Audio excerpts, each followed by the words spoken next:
ಸದ್ಗುರು ಭಗವಾನ್ ಶ್ರೀ ಶ್ರೀಧರ ಸ್ವಾಮಿ ಚರಿತ್ರೆ. ಓಂ ಶ್ರೀ ಗುರುಭ್ಯೋ ನಮಃ. 8ನೇ ಅಧ್ಯಾಯ. ನಮಃ ಶಾಂತಾಯ ದಿವ್ಯಾಯ ಸತ್ಯಧರ್ಮ ಸ್ವರೂಪಿಣೆ ಸ್ವಾನಂದಾಮೃತ ತೃಪ್ತಾಯ ಶ್ರೀಧರಾಯ ನಮೋ ನಮಃ. ಶ್ರೀ ಸಜ್ಜನಗಢದಲ್ಲಿ ನಡೆದ ಕೆಲವು ಘಟನೆಗಳು. ಯಾವಾಗಲೂ ಶ್ರೀಧರರು ಈ ಸಜ್ಜನಗಢದಲ್ಲಿ ಶ್ರೀ ಸಮರ್ಥ ಗುರುಗಳು ಇಂದಿಗೂ ನೆಲೆಸಿದ್ದಾರೆ ಎಂಬ ಭಾವನೆಯಿಂದಲೇ ಸೇವೆಗೈಯುತ್ತಾ ಇದ್ದರು.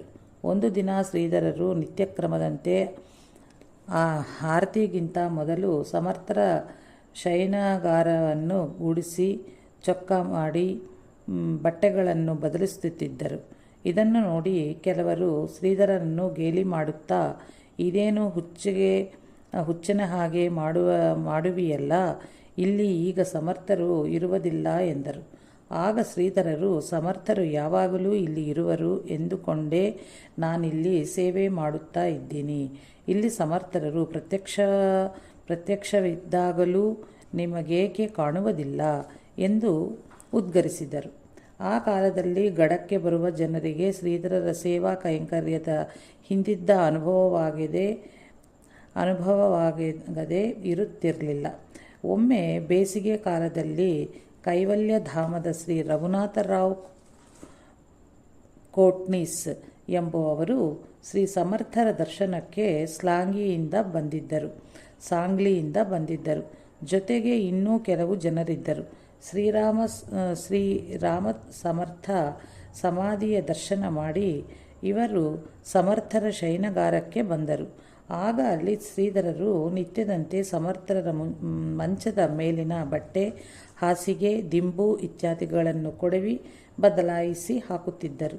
ಸಾಂಗ್ಲಿಯ ಜನರು ಶಯನಾಗಾರದ ಮಾಹಿತಿಗಾಗಿ ಶ್ರೀಧರನ್ನು ವಿಚಾರಿಸಲು ಶ್ರೀಧರರು ತಮ್ಮ ಅಮೃತೋಪಮಯ ಹಾಗೂ ಭಕ್ತಿಯಿಂದ ಉಕ್ಕಿ ಬರುವ ಮೃದು ಮಧುರ ಶಬ್ದಗಳಿಂದ ಅಲ್ಲಿಯ ಮಾಹಿತಿಯನ್ನು ವಿವರಿಸಿ ಹೇಳಿದರು.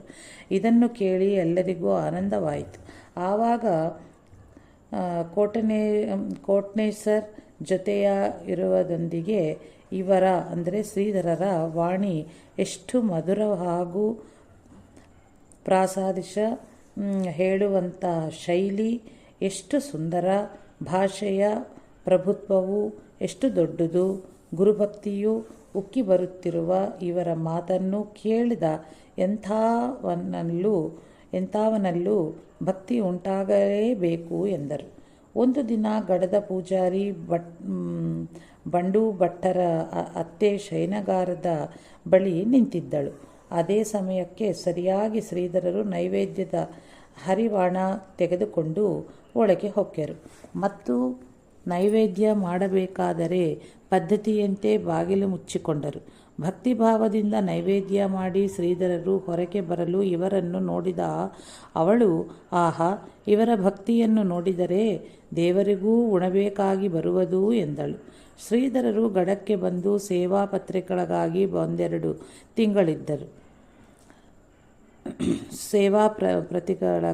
ಒಂದೆರಡು ತಿಂಗಳ ಕಾಲ ಇದ್ದರು. ಎಂದಿನಂತೆ ಒಂದು ದಿನ ಶ್ರೀರಾಮ ಮಂದಿರದಲ್ಲಿ ಎತ್ತರದಲ್ಲಿ ಕಟ್ಟಿದ ತಂತಿಯ ಮೇಲೆ ಶ್ರೀರಾಮರ ಹಾಗೂ ಶ್ರೀ ಸಮರ್ಥರ ಬಟ್ಟೆಯನ್ನು ಒಣಗಹಾಕಲು ಸ್ಟೂಲಿನ ಮೇಲೆ ಹತ್ತುವಾಗ ಸ್ಟೂಲು ಜಾರಿ ಕೆಳಕ್ಕೆ ಬಿದ್ದು ಬಿಟ್ಟರು. ಬಲಗೈಯಿನ ಮಣಿಗಂಟು ಮುರಿದು ಕೈ ತಿರುಗಿಬಿಟ್ಟು ಸ್ವಲ್ಪ ಚೇತರಿಸಿಕೊಂಡು ತಾವೇ ಕೈ ನೀವುತ್ತಾ ಎಳೆದು ನೆಟ್ಟಿಗೆ ಮಾಡಿಕೊಂಡರು. ಬಿದ್ದ ಶಬ್ದವನ್ನು ಕೇಳಿ ಓಡಿ ಬಂದವರದಲ್ಲಿ ಒಬ್ಬನು ಕೇಳಿದನು, ಇದೇನು, ಗುರುಸೇವೆ ಮಾಡುವಾಗ ಇಂಥ ದುರ್ಘಟನೆ ಆಗಬಾರದಲ್ಲ, ಅಂಥ ಸಂದರ್ಭದಲ್ಲಿ ಗುರುಗಳು ಕಾಯಬೇಕಿತ್ತಿಲ್ಲವೇ, ಅಕಸ್ಮಾತ್ ಹಾಗೆ ಬಿದ್ದರೂ ಇಷ್ಟು ಪೆಟ್ಟಾಗಬಾರದು. ಸಮರ್ಥರ ಸೇವೆಯು ಒಳ್ಳೆಯ ರೀತಿಯಾಗಿ ನನ್ನಿಂದ ಎಷ್ಟು ನಡೆಯಬೇಕೋ ಅಷ್ಟೂ ನಡೆಯುತ್ತಿಲ್ಲ. ಇದು ನನ್ನದೇ ದೋಷ. ಇದಕ್ಕಿಂತಲೂ ಹೆಚ್ಚಾಗಿ ಉತ್ತಮವಾಗಿ ಸೇವೆಯನ್ನು ಮಾಡಬೇಕು ಎಂದು ಶ್ರೀಧರರು ತಕ್ಷಣ ನುಡಿದರು. ಸಾಧನಾವಸ್ಥೆಯಲ್ಲಿದ್ದ ಶ್ರೀಧರರ ಈ ನಿಲುವು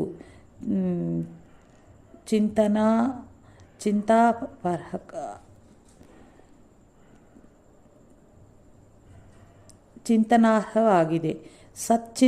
ಸಚ್ಚಿಂತನೆಯಲ್ಲಿಯೇ ಇದ್ದು ಸದ್ಗುರುವಿನ ಸೇವೆ ಮಾಡಿ ಸದ್ಗುರುವಿನ ಕೃಪೆಯಿಂದ ಸತ್ಸ್ವರೂಪದ ಅನುಸಂಧಾನವನ್ನು ಮಾಡಲು ಹೊರಟುವ ಸಾಧಕನ ಸಲಕ್ಷಣವಿದು.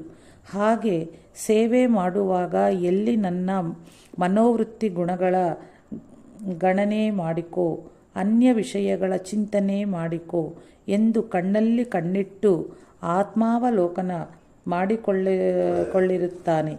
ಈ ರೀತಿ ಏನಾದರೂ ದುರ್ಘಟನೆಗಳು ಜರುಗಿದರೆ ತನ್ನಿಂದಲೇ ಇಂತಹ ದೋಷಗಳೇನಾದರೂ ಘಟಿಸಿರಬೇಕು ಎಂದು ತನ್ನ ಮೇಲೆ ದೋಷಾರೋಪವನ್ನು ಮಾಡಿಕೊಳ್ಳುತ್ತಾನೆ. ಕೈ ಬಾತು ಹೋಗಿ ಜ್ವರ ಬಂದರೂ ಶ್ರೀಧರರು ಸೇವೆಯನ್ನು ಮಾತ್ರ ಬಿಡಲಿಲ್ಲ. ದೇವರ ಪಾತ್ರೆಗಳನ್ನು ತಿಕ್ಕಿ ತೊಳೆಯುತ್ತಿದ್ದರು. ದೇಹ ಧರ್ಮದಂತೆ ನೋವು ಕಂಡಾಗ ಶ್ರೀಧರರು, ಎಲ್ಲೈ ಮನಸ್ಸು, ನಿನಗೆಷ್ಟು ದೇಹ ಬುದ್ಧಿ, ಅದನ್ನು ಬಿಟ್ಟು ಬಿಡು, ಈ ದಿನ ಇನ್ನೂ ಚೆನ್ನಾಗಿ ಪಾತ್ರೆ ತಿಕ್ಕಬೇಕು ಎಂದು ಮನಸ್ಸಿಗೆ ಬೋಧಿಸುತ್ತಿದ್ದರು. ಇವರ ಪರಿಸ್ಥಿತಿಯನ್ನು ತಿಳಿದ ಕೆಲವು ಜನರು ಸತಾರಕ್ಕೆ ಹೋಗಿ ಡಾಕ್ಟರ್ನಿಂದ ಚಿಕಿತ್ಸೆ ಮಾಡಿಸುತ್ತೇವೆ ಬನ್ನಿ ಎಂದು ಆಗ್ರಹಪಡಿಸುತ್ತಿದ್ದರು. ಅವರ ಒತ್ತಾಯ ಹೆಚ್ಚಿದಾಗ ಶ್ರೀಧರರು, ನೋಡಿ, ಡಾಕ್ಟರಿಗಾಗಿರುವವರು ಇಲ್ಲಿಯೇ ಸಾಕ್ಷಾತ್ತಾಗಿ ಇದ್ದಾರೆ. ಶ್ರೀಗುರುಗಳ ಸೇವಾ ಭಾಗ್ಯ ಇನ್ನೂ ಲಭಿಸುವುದೆಂದಾದರೆ ಏನು ಮಾಡದೆ ಅವರ ಕೈಯಿಂದಲೇ ಅವರ ತೀರ್ಥ ಪ್ರಸಾದಗಳನ್ನು ನನ್ನ ಕೈ ಸರಿ ಹೋಗುವುದು. ಒಂದು ವೇಳೆ ಗುಣವಾಗಲಿಲ್ಲದಾದರೆ ಶ್ರೀ ಸಮರ್ಥರ ಮನಸ್ಸಿನಲ್ಲಿ ನಾನು ಚೊಟ್ಟನಾಗಿಯೇ ಇರಲಿ ಎಂದಿದ್ದಾರೆ. ಅವರ ಸೇವೆಯೇ ದ್ಯೋತಕ ಭೂಷಣವೆಂದು ತಿಳಿದು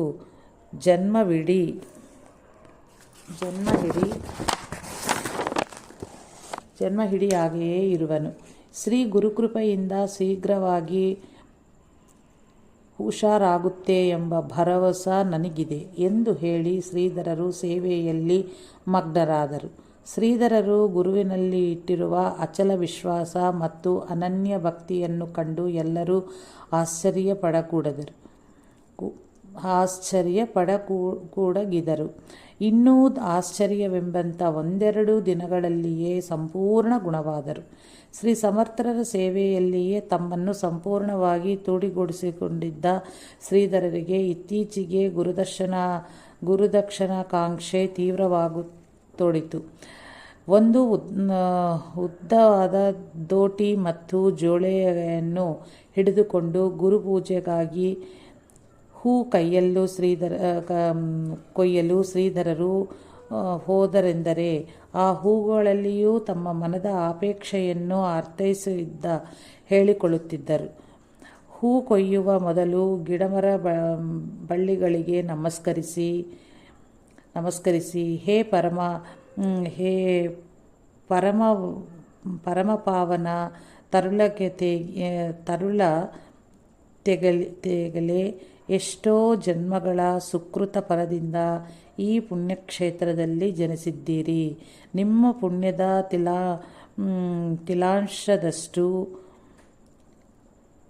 ತಿಲಾಂಶದಷ್ಟು ಪುಣ್ಯ ಭಾಗ್ಯವಿರದ ನಾನು ಈಗ ನಿಮ್ಮನ್ನು ನೋಯಿಸಿ ನಿಮ್ಮ ಮಕ್ಕಳಂತಿರುವ ಹೂಗಳನ್ನು ಕೊಯ್ಯಲು ಬಂದಿರುವೆ. ಈ ದೃಷ್ಟಿಯಿಂದ ನನ್ನನ್ನು ನಿಷ್ಕೃಣಿ ಎನ್ನಬೇಕು. ಆದರೆ ನಿಮ್ಮಲ್ಲಿರುವ ಹೂಗಳನ್ನು ಶ್ರೀ ಗುರುಪೂಜೆಗಾಗಿ ಒಯ್ಯುತ್ತಿದ್ದೇನೆ. ಇಲ್ಲವೆನ್ನದೆ ದಯವಿಟ್ಟು ಹೂಗಳನ್ನು ಕೊಡುವಿರಾ? ಗುರುಪೂಜೆಗಾಗಿ ಈ ಹೂಗಳು ಅರ್ಪಿತವಾಗುವುದರಿಂದ ಈ ಜಗತ್ತಲ್ಲಿ ನಿಮ್ಮಷ್ಟು ಧನ್ಯರು ಬೇರೆ ಯಾರೂ ಇಲ್ಲ. ನಿಮಗೆ ನಮಸ್ಕಾರ ಎಂದು ಪ್ರಾರ್ಥಿಸಿ ಹೂ ಕೊಯ್ಯುತ್ತಿದ್ದರು. ಮಹಾಭಾಗ್ಯಶಾಲಿ ಪುಷ್ಪಗಳಿರ, ನನ್ನ ಗುರುವಿನ ಸಮೀಪವರ್ತಿಗಳಾಗುವ ನೀವೆಷ್ಟು ಧನ್ಯರು. ನನ್ನ ಗುರುವಿನಲ್ಲಿ ನನ್ನ ಈ ಒಂದು ಪ್ರಾರ್ಥನೆಯನ್ನು ಸಲ್ಲಿಸುವಿರಾ? ಶ್ರೀಧರನು ನಿಮ್ಮ ದರ್ಶನಕ್ಕಾಗಿ ದಿನಗಳನ್ನು ಎಣಿಸುತ್ತಾ ಕಾತರನಾಗಿದ್ದಾನೆ. ಯಾವಾಗ ದರ್ಶನ ಕೊಡುವಿರಿ ಎಂದು ಗುರುಗಳನ್ನು ಕೇಳಿರಿ. ನಾಳೆ ನಿಮ್ಮನ್ನು ಕಾಣಲು ಬಂದಾಗ ಮರ್ಯಾದೆ ಉತ್ತರ ಹೇಳುವಿರಾ ಎಂದು ವಿನತಿಸಿ ಅವುಗಳನ್ನು ತರುತ್ತಿದ್ದರು. 100ನೆಯ ದಿನ ನಿರ್ಮಾಲ್ಯದ ಹೂಗಳನ್ನು ಕೈಯಲ್ಲಿ ಹಿಡಿದು, ಹೇ ಪುಷ್ಪಗಳಿರ, ನಿನ್ನೆಯ ದಿನವಿಡೀ ನನ್ನ ಗುರುಗಳ ಜೊತೆಯಿದ್ದ ನೀವೇ ಧನ್ಯರು. ನನ್ನ ಗುರುಗಳು ಯಾವಾಗ ದರ್ಶನ ಕೊಡುತ್ತಾರಂತೆ, ಏನು ಹೇಳಿದರು ಎಂದು ಕಾತುರತೆಯಿಂದ ಕೇಳುತ್ತಿದ್ದರು. ಆಗ ಆ ಹೂವುಗಳು ನಿರಾಶನಾಗಬೇಡ, ಆದಷ್ಟು ಬೇಗ ನಿನಗೆ ದರ್ಶನ ಕೊಡುವರು ಎಂದಂತಾಗಿ ಶ್ರೀಧರರು ಇನ್ನೂ ಹೆಚ್ಚಿನ ಉತ್ಸಾಹದಿಂದ ಮುಂದಿನ ಸೇವಾ ಕಾರ್ಯವನ್ನು ಕೈಗೊಳ್ಳುತ್ತಿದ್ದರು. ಗುರುದರ್ಶನ ಮತ್ತು ಉಪದೇಶ. ಒಂದು ದಿನ ಶ್ರೀಧರರು ಸಮಾಧಿಯ ಎದುರಿನ ಗುಹಮಂಟಪದಲ್ಲಿ ಧ್ಯಾನಕ್ಕೆ ಕುಳಿತಿದ್ದರು. ಆಗ ಇದ್ದಕ್ಕಿದ್ದಂತೆ ಅಲೌಕಿಕವಾದ ಒಂದು ಬಿಳಿಯ ಬಣ್ಣದ ಪ್ರಕಾಶವು ಕಾಣಿಸಿಕೊಂಡಿತು.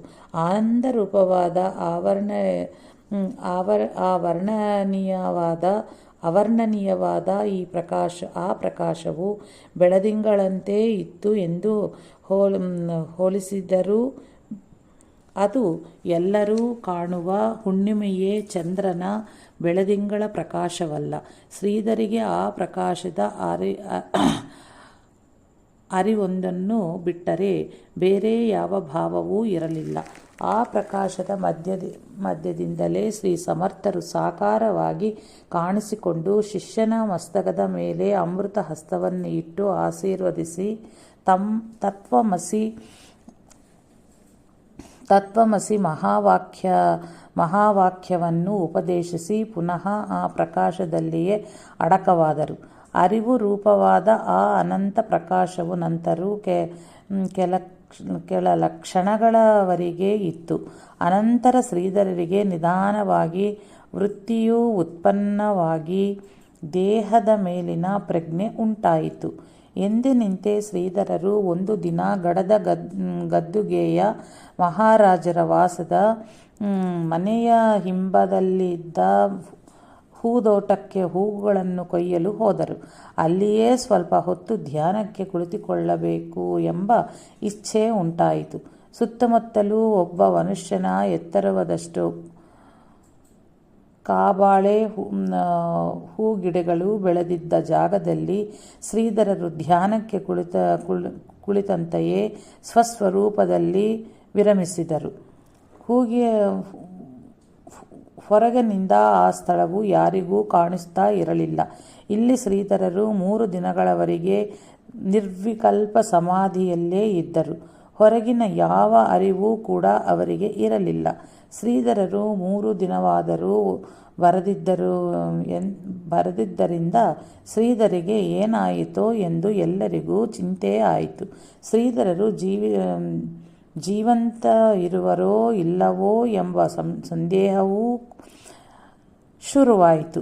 ಕೊನೆಗೆ ಗಡದಲ್ಲಿ ಸಮರ್ಥರೇ ಸ್ಥಾಪಿಸಿದ್ದ ಅಂಗಾಯಿ ಎಂಬ ಹೆಸರಿನ ದೇವಿ ದೇವಸ್ಥಾನಕ್ಕೆ ಹೋಗಿ ಶ್ರೀಧರರು ಬಾಹ್ಯಸ್ಮೃತಿಯಲ್ಲದೆ ಎಲ್ಲಿಯದಾದರೂ ಸಮಾಧಿಯಲ್ಲಿ ಕುಳಿತಿದ್ದು ಸದ್ಯದಲ್ಲಿಯೇ ಬರುತ್ತಾರೆ ಎಂದಾದರೆ ಬಲಗಡೆ ಪ್ರಸಾದವನ್ನು ದಯಪಾಲಿಸು ಎಂದು ಅರಿಕೆ ಹಾಕಿದರು. ತಕ್ಷಣವೇ ಬಲಗಡೆಯಿಂದ ಪ್ರಸಾದವಾಗಿ ಎಲ್ಲರಿಗೂ ಸಮಾಧಾನವಾಯಿತು. ಶ್ರೀಧರರು 4ನೆಯ ದಿನ ಮಧ್ಯಾಹ್ನ ಬಹಿರ್ಮುಖರಾಗಿ ಮಠಕ್ಕೆ ಬಂದರು. ಶ್ರೀಧರರು ತಮಗೆ ಶ್ರೀ ಸಮರ್ಥರ ದರ್ಶನವಾಗಿ ತತ್ವಮಸಿ ವಾಕ್ಯೋಪದೇಶವನ್ನು ಕೊಟ್ಟು ಅನುಗ್ರಹಿಸಿದ ಸಂಗತಿಯನ್ನು ಯಾರಿಗೂ ಹೇಳಿರಲಿಲ್ಲ. ಈಗಲಾದರೂ 3 ದಿನಗಳವರೆಗೆ ಎಲ್ಲಿದ್ದಾರೆ ಎಂದು ಯಾರಾದರೂ ಕೇಳಿದರೆ ಏನಾಯಿತೋ ಏನೋ, ನನಗೆ ಏನೂ ಗೊತ್ತಾಗಲಿಲ್ಲ. ಈಗ ಎಚ್ಚರ ಆದ ಹಾಗಾಗಿ ಎದ್ದು ಬಂದೆ ಎಂದು ಹೇಳುತ್ತಿದ್ದರು.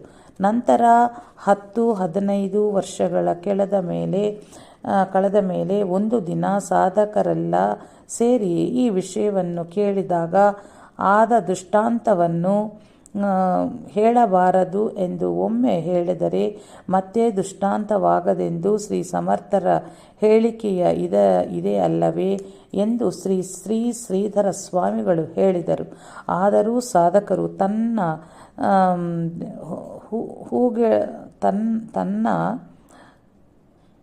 ಹೂಗಳಿಕೆಯೇ ದುಷ್ಟದಿಂದಲೂ ಹಾಗೂ ತನ್ನ ಗೌರವವನ್ನು ಬೆಳೆಸುವ ದೃಷ್ಟಿಯಿಂದಲೂ ಅಹಂಕಾರಕ್ಕೆ ಒಳಪಟ್ಟು ಆದ ದೃಷ್ಟಾಂತವನ್ನು ಹೇಳಬಾರದು. ಆ ಭಾವದಿಂದ ಹೇಳಿದರೆ ಪುನಃ ದೃಷ್ಟಾಂತವಾಗುವುದಿಲ್ಲವೆಂದು ಹೇಳಿದ್ದಾರೆಯೇ ಎನಹ ಸಾಧಕರ ಉದ್ಬೋಧನೆಯಾಗಿ ತಮ್ಮಂಥವರು ಆದ ದೃಷ್ಟಾಂತದ ಬಗ್ಗೆ ಹೇಳಬಾರದು ಎಂದ ಶ್ರೀ ಸಮರ್ಥರ ಹೇಳುವಿಕೆಯಲ್ಲವಷ್ಟೇ. ಇಂಥ ಸಂಗತಿಗಳನ್ನು ತಮ್ಮಂಥವರಿಂದ ಕೇಳಿ ತಿಳಿಯುವುದರಿಂದ ಸಾಧಕರಿಗೆ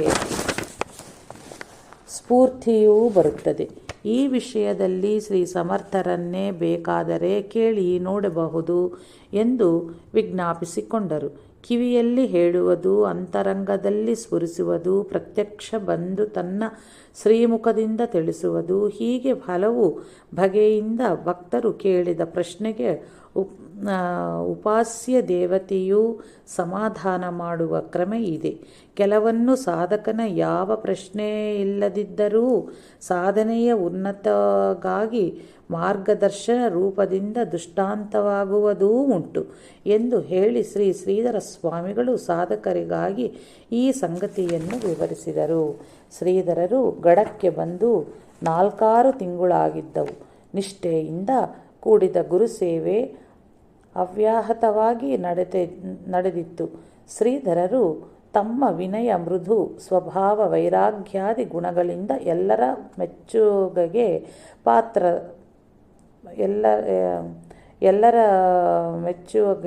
ಪಾತ್ರರಾಗಿದ್ದರು. ಇವರಿಗೆ ಏನಾದರೂ ಕೊಡಬೇಕು ಎಂಬ ಭಾವ ಸಜ್ಜನರಲ್ಲಿ ಉಂಟಾಗಿತ್ತು. ಒಂದು ದಿನ ಮಠದ ಅಡಿಗೆ ಮಾಡುವವನು ಶ್ರೀಧರನ್ನು ಕುರಿತು, ನಿಮ್ಮ ಗುಣಕ್ಕೆ ನಾನು ಬಹಳ ಮೆಚ್ಚಿದ್ದೇನೆ. ನಿಮಗೆ ಕೊಡಲು ನನ್ನ ಹತ್ತಿರ ಬೇರೆ ಏನೂ ಇಲ್ಲ. ಭೂತಗಳನ್ನು ವಶಪಡಿಸಿಕೊಳ್ಳುವ ಮಂತ್ರಗಳನ್ನು ನಾನು ಕಲಿತಿದ್ದೇನೆ. ಅವುಗಳನ್ನೆಲ್ಲ ನಿಮಗೆ ಹೇಳಿಕೊಡುತ್ತೇನೆ ಎಂದನು. ನಿಮ್ಮ ಪ್ರೇಮವನ್ನು ನೋಡಿ ತುಂಬ ಸಂತೋಷವಾಯಿತು. ನಿಮ್ಮಂಥ ಹಿರಿಯರೆಲ್ಲರ ಕೃಪೆ ನನ್ನ ಮೇಲೆ ಇರಬೇಕು. ನಾನು ನಿಮ್ಮ ಮಾತು ನಡೆಸಲಿವದೆಂದು ದಯವಿಟ್ಟು ಬೇಸರಿಸಿದಿರಿ. ಈಗಾಗಲೇ ನಾನು ಒಂದು ದಾರಿ ಹಿಡಿದು ಹೋಗುತ್ತಾ ಇದ್ದೇನೆ. ಮತ್ತೆ ಬೇರೆ ಕಡೆಗೆ ಹೋಗುವುದಾದರೂ ಏಕೋ ವಿಷ್ಣು ಮಹಾದ್ಭುತಂ ಎಂದಿದೆ. ಈತನು ಒಲಿದರೆ ಮಿಕ್ಕ ಎಲ್ಲ ಭೂತಗಳು ತಾವಾಗಿ ಒಲಿಯುತ್ತವೆ ಎಂದು ನನ್ನ ಶ್ರದ್ಧೆ. ಬೇರೆ ಮಂತ್ರ ತೆಗೆದುಕೊಳ್ಳಬೇಕು ಎಂಬ ಮನಸ್ಸೇ ಆಗುವುದಿಲ್ಲ. ಏನು ಮಾಡಲಿ? ಆಗಲಿ, ದೇವರು ನಿಮ್ಮನ್ನು ಬೇಗ ಕರುಣಿಸಲಿ ಎಂದು ಅಡಿಗೆಯವನು ವಾರೈಸಿದನು. ಇನ್ನೊಂದು ಸಾರಿ ಗಡಕ್ಕೆ ಬಂದಿದ್ದ ಯೋಗಿಗಳಿಬ್ಬರು ಶ್ರೀಧರಿಗೆ ಸಮಾಧಿ ಸ್ಥಿತಿಗೆ ಹೋಗುವಂತೆ ಮಾಡುತ್ತೇನೆ ಎಂದರು. ಆಗ ಶ್ರೀಧರರು, ಸಮಾಧಿ ಎಂದರೆ ಅದು ಬಹಳ ದೊಡ್ಡ ವಿಷಯ. ನಾನಿನ್ನೂ ಧ್ಯಾಸ ಭಕ್ತಿಯ ಸಾಧನಕ್ಕಾಗಿದ್ದು ಗುರುಸೇವೆ ಮಾಡುತ್ತಾ ಇದ್ದೇನೆ. ಕ್ರಮೇಣ ಅಧಿಕಾರ ಬರಬೇಕು. ಹಣ್ಣಾಗದ ಮಿಡಿಯನ್ನು ಗುದ್ದಿ ಹಣ್ಣು ಮಾಡಿದರೆ ಅದರ ರುಚಿ ಕೆಟ್ಟು ಹೋಗುವುದು. ತಮ್ಮ ಕೃಪೆ ನನ್ನ ಮೇಲೆ ನಿರಂತರವೂ ಇರಬೇಕು. ಅಲ್ಲದೆ ನನ್ನ ಮೇಲಿನ ಪ್ರೀತಿಯಿಂದ ಶ್ರೀ ಸಮರ್ಥರ ಅನುಗ್ರಹ ಬೇಗ ಆಗಲೆಂದು ನೀವು ಮನಮುಟ್ಟಿ ಆಶೀರ್ವದಿಸಿದರೆ ನಾನು ಶರಣು ಹೋದೆ. ಶ್ರೀ ಸಮರ್ಥರ ಅನುಗ್ರಹವೂ ನನ್ನ ಮೇಲೆ ಬೇಗ ಆಗಿ ಅಂತಹ ಅಧಿಕಾರವೂ ಕೂಡ ಒದಗಿ ಅವರೇ ಸಮಾಧಿ ಸ್ಥಿತಿಯನ್ನು ಅನುಗ್ರಹಿಸುವರಲ್ಲವೇ ಎಂದರು. ಸಾಧನಾವಸ್ಥೆಯಲ್ಲಿ ಇರುವ ಸಾಧಕನ್ನು ಗುರು ಎಷ್ಟು ವಿಧಗಳಿಂದ ಪರೀಕ್ಷಿಸುತ್ತಾನೋ ಲೆಕ್ಕವೇ ಇರುವುದಿಲ್ಲ. ಶ್ರೀಧರರ ನಿಷ್ಠೆಯೂ ಸಜ್ಜನರ ಪ್ರೀತ್ಯಾದರಗಳಿಂದ ಬದಲಾಗುತ್ತದೋ ಏನೋ ಎಂದು ಬಹುಶಃ ಶ್ರೀ ಸಮರ್ಥರೇ ಕೊಟ್ಟಿರೋ ಪರೀಕ್ಷೆಯೋ ಏನೋ. ಶ್ರೀಧರರ ಏಕನಿಷ್ಠೆಯನ್ನು ಚಂಚಲಗೊಳಿಸಲು ಯಾವುದರಿಂದಲೂ ಸಾಧ್ಯವಾಗಲಿಲ್ಲ. ಶ್ರೀಧರರು ಗಡಕ್ಕೆ ಬಂದು 6 ತಿಂಗಳಾಗಿರಬಹುದು. ಒಂದು ಬೆಳಿಗ್ಗೆ ಸುಮಾರು 6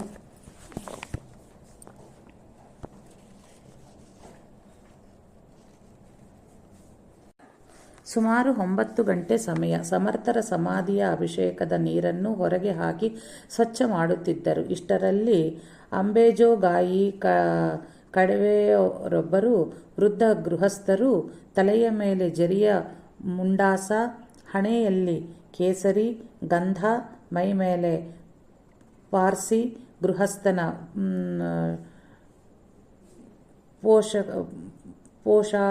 ಪೋಷಾಕಿನ ಉದ್ದ ಕೋಟು, ಕಾಲಿನವರೆಗೂ ಇದ್ದ ಉದ್ದ ಧೋತದ ಕಚ್ಚಿ, ಈ ರೀತಿ ಉಡುವು ತೊಡುವು ತೊಟ್ಟಿ ಒಬ್ಬ ಶಾಲಾ ಮುಖ್ಯ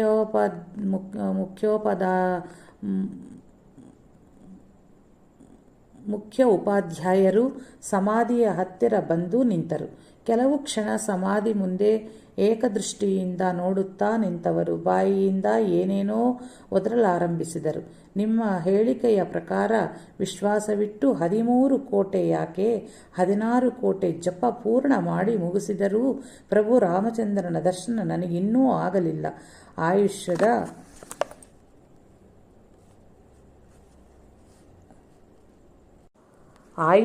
25-30 ವರ್ಷ ನಾನು ವ್ಯರ್ಥನಾಗಿ ಕಳೆದಂತಾಯಿತು. ಈಗ ನನಗೆ 75 ವರ್ಷ ವಯಸ್ಸಾಯಿತು.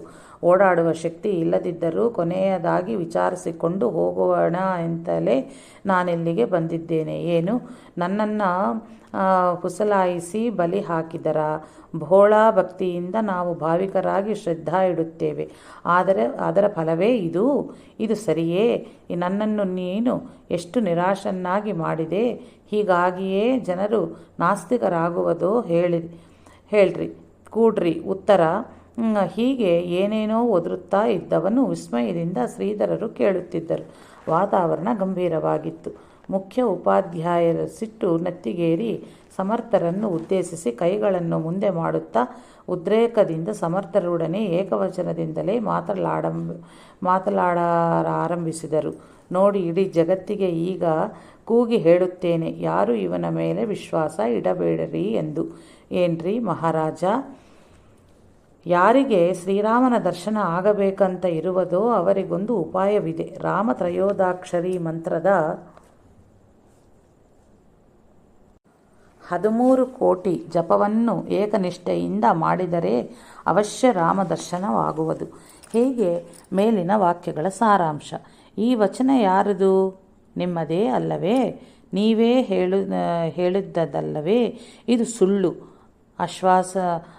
ಆಶ್ವಾಸನವಿತ್ತು ನಮ್ಮಂಥ ದೀನರನ್ನು ಕುಣಿಸಿ ಈಗ ಸುಮ್ಮನೆ ಮೂಕನೇ ಹಾಗೆ ಕುಳಿತಿದ್ದರೆ ಅಲ್ಲವಾ? ಯಾಕೆ ಹೀಗೆ ಸುಳ್ಳಾಗಿ ಬರೆದಿಡಬೇಕಾಗಿತ್ತು? ಹೀಗಲ್ಲೇ ಹೇಳುತ್ತಾ ಒದರುತ್ತಾ ಇದ್ದರು. ಶ್ರೀಧರಿಗೆ ತಮ್ಮ ಗುರುಗಳ ಮೇಲೆ ಹೇಳುವ ಅಸತ್ಯ ರೂಪ ಕೇಳಲಾಗಲಿಲ್ಲ. ಮಾಸ್ತರರ ಕರ್ಣ ಕಠೋರ ವಾಕ್ಯಗಳನ್ನು ಶ್ರೀಧರರಿಗೆ ಕಾಯಿಸಿದ ಎಣ್ಣೆಯನ್ನು ಕಿವಿಗೆ ಹೊಯ್ದಂತ ಆಗಿತ್ತು. ಆಗ ಅವರು ಸ್ವಲ್ಪ ಮುಂದೆ ಎದುರಿಗೆ ಬಂದು ತಮ್ಮ ಸ್ವಭಾವದಂತೆ ವಿನಯದಿಂದ ಕೇಳಿದರು. ಅಯ್ಯ, ಏನು ಹೇಳುತ್ತಾ ಇದ್ದೀರಿ? ನಿಮ್ಮ ಮಾತು ಯಾವ ಕಡೆ ಹರಿಯುತ್ತಿಲ್ಲಿದೆ? ನಮ್ಮ ಸಮರ್ಥ ಗುರುಗಳ ಕಾಲತ್ರಯದಲ್ಲಿಯೂ ಸುಳ್ಳು ಹೇಳುವುದಿಲ್ಲ. ಅನನ್ಯವಾಗಿ ಮಾಡಿದರೆ 13 ಕೋಟಿ ನಾಮ ಜಪದಿಂದ ಪ್ರಭು ರಾಮಚಂದ್ರನ ದರ್ಶನವು ನಿಶ್ಚಯವೂ ಆಗುವುದು. ಆಗ ಮಾಸ್ತರರು ಮೈಮೇಲೆ ಬಿದ್ದು ಮಾತನಾಡುವಂತೆ ಮತ್ತೇನು? ಹಾಗಾದರೆ ನಾನು ಮಾಡಿದ ಈ ಜಪಸಂಖ್ಯೆಯು ಲೆಕ್ಕಕ್ಕೆ ಇಲ್ಲ.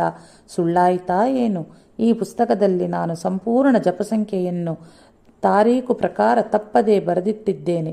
ನೋಡಿ ಈ ಪುಸ್ತಕ ಎನ್ನುತ್ತಾ ಸಮಾಧಿಯ ಮುಂದೆ ಪುಸ್ತಕವನ್ನು ಜೋರಾಗಿ ಹೊತ್ತು ಹಾಕಿದರು. ಹೇಳು, ಈಗ ಯಾರ್ದು ಸರಿ? ಆಗ ಶ್ರೀಧರರು ಶಾಂತ ರೀತಿಯಿಂದ ಸಮಾಜಾಯಿಸುವ ಸ್ವರದಲ್ಲಿ ಹೇಳಲಾರಂಭಿಸಿದರು. ನಿಮ್ಮಿಬ್ಬರದೂ ಸರಿಯೇ. 13 ಕೋಟಿ ರಾಮನಾಮ ಜಪದಿಂದ ಪ್ರತ್ಯಕ್ಷ ಶ್ರೀರಾಮನ ದರ್ಶನವಾಗುವುದೆಂಬ ಶ್ರೀ ಸಮರ್ಥರ ಹೇಳಿಯೂ ನಿಜವಾಗಿದೆ.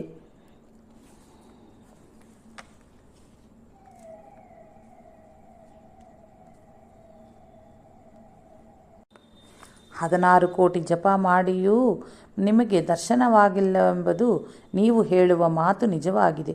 ಹೀಗೆ ಹೇಳಿದ ಶ್ರೀಧರರ ವಾಕ್ಯವನ್ನು ಕೇಳಿದ ಮಾಸ್ತರರು ಕ್ರೋಧದಿಂದ ಕಂಡದಂತಾಗಿ, ಸುಮ್ಮನೆ ಕುಳಿತುಕೋ, ನಿನಗೇನೂ ತಿಳಿಯುವುದಿಲ್ಲ, ಯಾವುದಾದರೊಂದನ್ನು ಒಪ್ಪಿಕೋ, ಅದೂ ಸರಿ ಇದೂ ಸರಿ ಎಂದರೆ ಇದಕ್ಕರ್ಥವೇನು ಎಂದರು. ಆವಾಗ ಶ್ರೀಧರರು ನಮ್ರತೆಯಿಂದಲೇ ಹೇಳಲು ಉಪಕ್ರಮಿಸಿದರು. ನಿಮ್ಮ ಪತ್ನಿಯು ದುರ್ಧರ ರೋಗಿಯಿಂದ 7 ವರ್ಷ ಹಾಸಿಗೆ ಹಿಡಿದು ನರಳುತ್ತಿದ್ದರು. ನಾನಾ ಪ್ರಯತ್ನ ಮಾಡಿದಿರಿ. ಸಾವಿರಾರು ರೂಪಾಯಿ ಖರ್ಚು ಮಾಡಿ ನಿಮಗೆ ಸಾಲವೂ ಆಯಿತು. ಎಷ್ಟು ಔಷಧಿಯಿಂದಲೂ ಗುಣವಾಗಲಿಲ್ಲ. ಕೊನೆಗೆ ನಿರಾಶರಾಗಿ ಇಲ್ಲಿಗೆ ಗಡಕ್ಕೆ ಬಂದು ಕಳಿಕಳಿಯಿಂದ ಪ್ರಾರ್ಥಿಸುತ್ತಾ ಭಿನ್ನಪಿಸಿಕೊಂಡರಿ. ಹೇ ಸಮರ್ಥ, ನನ್ನ ಸಂಪೂರ್ಣ ಪುಣ್ಯವನ್ನು ಧಾರೆಯುತ್ತೇನೆ. ಅಂತೂ ಅವಳಿಗೆ ಆರೋಗ್ಯ ಕೊಡು, ಜೀವದಾನ ಕೊಡು. ಇವಳು ಹೋಗಿಬಿಟ್ಟಳೆಂದರೆ ನನ್ನ ಸಂಸಾರ ನಾಶವಾಗುವುದು. ಹುಡುಗರು ಮಕ್ಕಳು ದಿಕ್ಕುಳ್ಳ ಆಗುವರು. ಸಮರ್ಥ, ಕೃಪೆ ದೋರು. ಹೀಗೆ ಪ್ರಾರ್ಥಿಸಿ ತೆರಳಿದರು. ನೀವು ಮನೆಗೆ ಹೋಗಿ ಮುಟ್ಟುವಷ್ಟರಲ್ಲಿಯೇ ನಿಮ್ಮ ಪತ್ನಿಯೂ ಬಾವಿಯಿಂದ ನೀರು ಸೇರಿ ತಲೆಯ ಮೇಲೆ ನೀರಿನ ಕೊಡ ಹೊತ್ತುಕೊಂಡು ಹೋಗುತ್ತಿದ್ದರು. ಇದನ್ನು ನೀವೇ ನೋಡಿದಿರಿ. ಇನ್ನೊಮ್ಮೆ ಸ್ವಲ್ಪ ದಿವಸದ ಮೇಲೆ ಮಗಳಿಗೆ ಲಗ್ನ ಮಾಡಬೇಕು ಎಂದು 4 ವರ್ಷಗಳ ಕಾಲ ಅಪಾರ ಕಷ್ಟವನ್ನು ಅನುಭವಿಸಿದರೂ ಕೂಡಿ ಬರಲಿಲ್ಲ. ಆವಾಗ ಶ್ರೀ ಸಮರ್ಥರನ್ನೇ ಮಾರೆಹೊಕ್ಕು ಪ್ರಾರ್ಥಿಸಲು ನಿಮ್ಮ ಅಪೇಕ್ಷೆಗಿಂತಲೂ ಉತ್ತಮ ಯೋಗ್ಯ ರೀತಿಯಿಂದ ಮಗಳ ವಿವಾಹವೂ ನೆರವೇರಿತು. ಮೆಟ್ರಿಕ್ ಪರೀಕ್ಷೆಯಲ್ಲಿ 3 ಸಲ ಅನುತ್ತೀರ್ಣನಾದ ನಿಮ್ಮ ಮಗನ ಬಗ್ಗೆ ಶ್ರೀ ಸಮರ್ಥರಲ್ಲಿ ನಿವೇದನೆ ಮಾಡಿದೊಡನೆ ಉತ್ತೀರ್ಣನಾದ. ಅದರಿಂದ ಜಮಾ ಖರ್ಚಿನ ಲೆಕ್ಕಾಚಾರದ ಪುಸ್ತಕದಲ್ಲಿ ಇಷ್ಟು ವಜಾ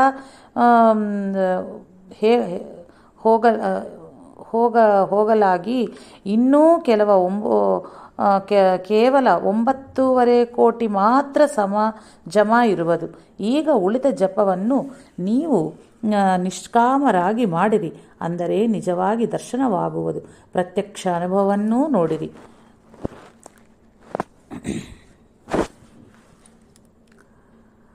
ಕಾಮನೇನ ಫಲೇ ಜೋಡೋ ನಿಷ್ಕಾಮ ಭಜನೇವ ಭಗವಂತ ಜೋಡೆ. ಫಲ ಭಗವಂತ ಕೋಣೆ ಕಡೆ. ದುಹದಾಂತರ. ಸಕಾಮ ಭಜನೆಯಿಂದ ಕಾಮನಾ ಪ್ರಾಪ್ತಿಯೂ ನಿಷ್ಕಾಮ ಭಜನೆಯಿಂದ ಭಗವಂತನ ಪ್ರಾಪ್ತಿಯೂ ಆಗುವುದು. ಫಲ ಮತ್ತು ಭಗವಂತದಲ್ಲಿ ಎಷ್ಟು ಮಹದಂತರವಿದೆ. ಇಷ್ಟು ಹೇಳಿ ಶ್ರೀಧರರು ಸುಮ್ಮನಾದರು. ಮಾಸ್ತರರು ತಲೆ ತಗ್ಗಿಸಿ ಪಶ್ಚಾತ್ತಾಪದಿಂದ ಸಮರ್ಥರಲ್ಲಿ ಕ್ಷಮೆ ಬೇಡಲಾರಂಭಿಸಿದರು. ಶ್ರೀಧರಿಗೆ ಕೈ ಮುಗಿದುಕೊಂಡು, ನಿಜವಾಗಿಯೂ ನೀವು ಹೇಳಿದ್ದು ಸರಿ. ಶ್ರೀ ಸಮರ್ಥ ಗುರುಗಳೇ ನನ್ನನ್ನು ಅನಂತ ಸಂಕಟದಿಂದ ಪಾರು ಮಾಡಿದರು ಮತ್ತು ಮಾರ್ಗದರ್ಶನವೂ ಮಾಡಿ ನನ್ನನ್ನು ಸುಖಿಯನ್ನಾಗಿ ಮಾಡಿದರು. ಮೂರ್ಖನಾದ ನಾನೇ ತಪ್ಪಿದೆ. ನಾನು ಅಕ್ಷಮ್ಯ ಅಪರಾಧಿ ಆಗಿದೆ.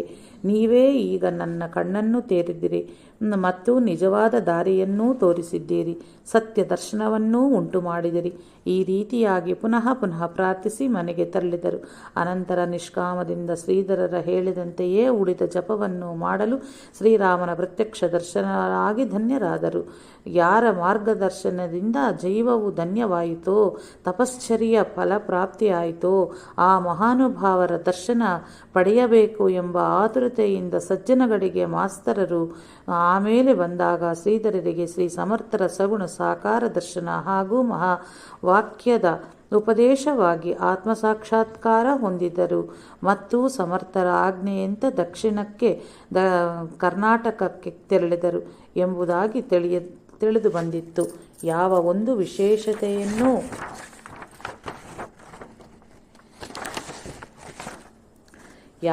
ವಿಶೇಷತೆಯನ್ನೂ ತೋರಿಸೊಳ್ಳದೆ ಸಾಮಾನ್ಯ ಸಾಧಕನಂತೆ ಶ್ರೀಧರರು ಸರಳವಾಗಿ ವರ್ತಿಸುತ್ತಿದ್ದರು. ಬಟ್ಟೆಯಲ್ಲಿ ಸುತ್ತಿಟ್ಟರೂ ಹಣ್ಣು ವಾಸನೆ ಬೀರುವಂತೆ ತಾನಾಗಿಯೇ ಪ್ರಕಟವಾಗುತ್ತಿದ್ದ ಅವರ ಸೇವೆ ತಪಶ್ಚರ್ಯ ಮಹಿಮೆಯ ಮಹತ್ವವನ್ನು ಅನೇಕ ಜನರು ಗುರುತಿಸುತ್ತಿದ್ದರು. ಸಜ್ಜನಗಢದಲ್ಲಿ ಒಮ್ಮೆ ದತ್ತೋಪಂತ ಸಬನೀಸ್ ಎಂಬವರ ಎಳೆ ಶಿಶುವಿನ ಪ್ರಾಣ ಹೋಗುವ ಸಂದರ್ಭ ಉಂಟಾಯಿತು. ಎಷ್ಟೇ ಔಷಧೋಪಚಾರ ಮಾಡಿದರೂ ಗುಣಮುಖವಾಗಲಿಲ್ಲ. ಆಗ ಅವರ ತಂಗಿಯಾದ ಕೃಷ್ಣಾಬಾಯಿಯವರು ಶ್ರೀಧರರ ಸಮೀಪ ಬಂದು ಆ ಶಿಶುವು ಬದುಕುವ ಸಂಕಲ್ಪ ಮಾಡಿ, ನೀವು ಶ್ರೀ ಸಮರ್ಥರ ತೀರ್ಥವನ್ನು ಕೊಟ್ಟರೆ ಆ ಶಿಶುವು ಖಂಡಿತವಾಗಿ ಬದುಕುವುದೇ ಎಂದು ಹೇಳಿದಾಗ ಹಾಗೆಯೇ ಆಗಲೆಂದು ಶ್ರೀಧರರು ಶ್ರೀ ಸಮರ್ಥರ ತೀರ್ಥವನ್ನು ಕೊಟ್ಟರು. ಡಾಕ್ಟರು ಕೈಬಿಟ್ಟ ಆ ಶಿಶುವು ಬದುಕಿತು. ಒಂದು ದಿನ ಅಸಾಧ್ಯ ಬಾಧೆಯಿಂದ ಒಬ್ಬಳನ್ನು ಅವಳ ಕುಟುಂಬದವರ ಸಜ್ಜನಗಡ್ಡೆಗೆ ಕರೆದುಕೊಂಡು ಬಂದಿದ್ದರು. ನೀವು ಈ ಬಾಧೆಯು ಪೂರ್ಣವಾಗಿ ತೊಲಗಲೆಂದು ಶ್ರೀ ಸಮರ್ಥರ ತೀರ್ಥವನ್ನು ಈ ಹೆಂಗಸಿನ ಮೇಲೆ ಸಂಪ್ರೋಕ್ಷಿಸಿದರೆ ಇವಳಿಗೆ ಈ ಪರಿ ಕಷ್ಟ ಕೊಡುವ ಬಾಧೆಯು ತನ್ನಿಂದ ತಾನೇ ಹೋಗಿಬಿಡುವುದು ಎಂದು ಶ್ರೀಧರನ್ನು ಪ್ರಾರ್ಥಿಸಲು, ಅದರಂತೆ ಶ್ರೀಧರರು ಶ್ರೀ ಸಮರ್ಥರ ತೀರ್ಥವನ್ನು ಪ್ರೋಕ್ಷಿಸಿದರು. ಕೂಡಲೇ ಆ ಬಾಧೆಯು ದೂರವಾಗಿ ಮುಂದೆ ಎಂದೂ ಬರಲಿಲ್ಲ.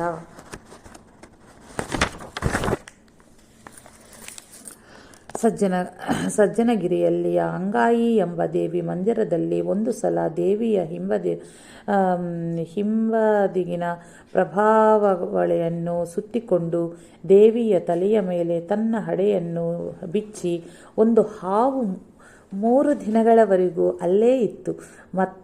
ಮತ್ತಾರಿಗೂ ದೇವಿಯು ಪೂಜೆಯನ್ನು ಮಾಡಲು ಧೈರ್ಯವೂ ಬರುದಾಗಿರುವಾಗ ಮಂತ್ರಿ ಪಾರುಪತ್ಯಗಾರರು ಶ್ರೀಧರರಿಗೆ ಈ ವಿಷಯವನ್ನು ತಿಳಿಸಿದರು.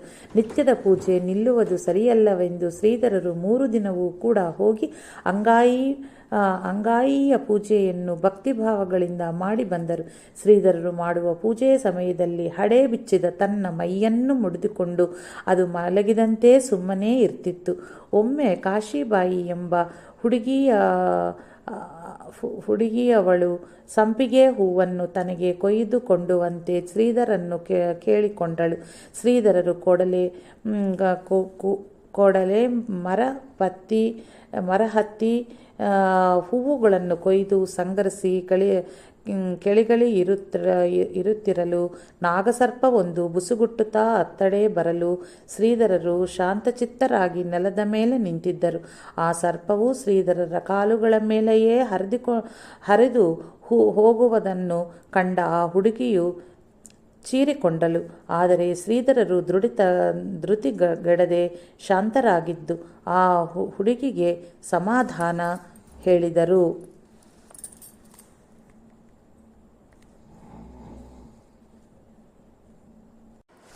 ಶ್ರೀಧರರ ತ್ಯಾಗ ಭಾವನೆ. ಶ್ರೀಧರರು ಸೇವೆಯನ್ನು ಮಾಡುತ್ತಿರುವ ಕಾಲದಲ್ಲಿ ಶ್ರೀ ಸಜ್ಜನಗಢಕ್ಕೆ ಐರಣಿ ನಾರಾಯಣ ಮಹಾರಾಜರು ಬಂದರು. ಆಗಲೇ ಅವರು ಸಿದ್ಧರೆಂದು ಗುಣಿಸಲ್ಪಟ್ಟಿತ್ತು. ಆಗ ಅವರ ವಯಸ್ಸು 25ರಿಂದ 30ರವರೆಗೆ ಇರಲಿಕ್ಕೆ ಸಾಕು. ಇವರು ಶ್ರೀ ಸಮರ್ಥ ಸಂಪ್ರದಾಯಕ್ಕೆ ಒಳಪಡುವ ಗೋಂದಾವಲೇಕರ್ ಬ್ರಹ್ಮಚೈತನ್ಯ ಮಹಾರಾಜರು ಅನುಯಾಯಿಗಳಾಗಿದ್ದರು. ಆಗ ಇವರ ಜೊತೆಗೆ 10-20 ಜನ ಭಕ್ತರು ಬಂದಿದ್ದರು. ಶ್ರೀಧರರ ಮೈಮೇಲೆ ಒಂದು ಕೌಪೀನದ ಹೊರತು ಇನ್ನಾವ ಬಟ್ಟೆಯೂ ಇರಲಿಲ್ಲ. ಭಕ್ತರು ಕಂಡು ನಾರಾಯಣ ಮಹಾರಾಜರವರಿಗೆ ಈಗ ಕೊಂಡುಕೊಂಡ ಕೊನೆ ಬಟ್ಟೆಗಳ ಪೈಕಿ ಕೆಲವನ್ನು ಕೊಡಲು ಮನಸ್ಸು ಮಾಡಿ ಅದಕ್ಕಾಗಿ ಕೆಲವರು ಮಹಾರಾಜರ ಅರ್ಪಣೆಯನ್ನು ಬೇಡಿದರು. ಆಗ ಮಹಾರಾಜರು ಅವರು ಈ ಬಟ್ಟೆಗಳಿರಲಿ, ಪೀತಾಂಬರ ಜರಿಯ ಶಾಲು ಕೊಟ್ಟರೂ ಸ್ವೀಕರಿಸುವುದಿಲ್ಲ, ಬಂಗಾರದ ಪರಮಾನ್ನಗಳನ್ನು ಒಡಿಸಿದರೂ ಆದರೂ ಮುಟ್ಟುವುದಿಲ್ಲ ಇದೊಂದು ಉದಾಹರಣೆಯಿಂದ ನಿಮಗೆ ಗೊತ್ತಾಗುವುದು ನೋಡಿ. ಒಳ್ಳೊಳ್ಳೆಯ ಬಟ್ಟೆಗಳನ್ನು ತೆಗೆದುಕೊಂಡು ಹೋಗಿ ಅವರ ಒಪ್ಪಿದರೆ ಅಷ್ಟೂ ಕೊಟ್ಟು ಬನ್ನಿ ಎಂದು ಆಜ್ಞಾಪಿಸಿದರು. ಆಗ ಶ್ರೀಧರರು ಸೋನಾಳೆಯ ಕೆರೆಯಲ್ಲಿ ದೇವರ ವಸ್ತ್ರಗಳನ್ನು ಒಗೆಯುತ್ತಿದ್ದರು. ಮಹಾರಾಜರಿಂದ ಅನುಜ್ಞೆಯನ್ನು ಪಡೆದ ಭಕ್ತರು ಶ್ರೀಧರರ ಮುಂದೆ ಆ ವಸ್ತ್ರಗಳನ್ನೆಲ್ಲ ಇಟ್ಟು ತಮಗಾಗಿ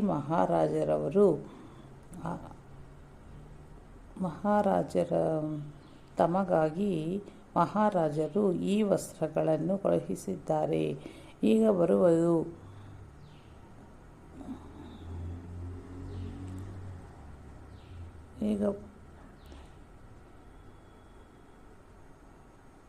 ಆಗ ಶ್ರೀಧರರು ಸೋನಾಳಿಯ ಕೆರೆಯಲ್ಲಿ ದೇವರ ವಸ್ತ್ರಗಳನ್ನು ಒಗೆಯುತ್ತಿದ್ದರು. ಮಹಾರಾಜರಿಂದ ಅನುಜ್ಞೆಯನ್ನು ಪಡೆದ ಭಕ್ತರು ಶ್ರೀಧರರ ಮುಂದೆ ಆ ವಸ್ತ್ರಗಳನ್ನೆಲ್ಲ ಇಟ್ಟು ತಮಗಾಗಿ ಮಹಾರಾಜರು ಈ ವಸ್ತ್ರಗಳನ್ನು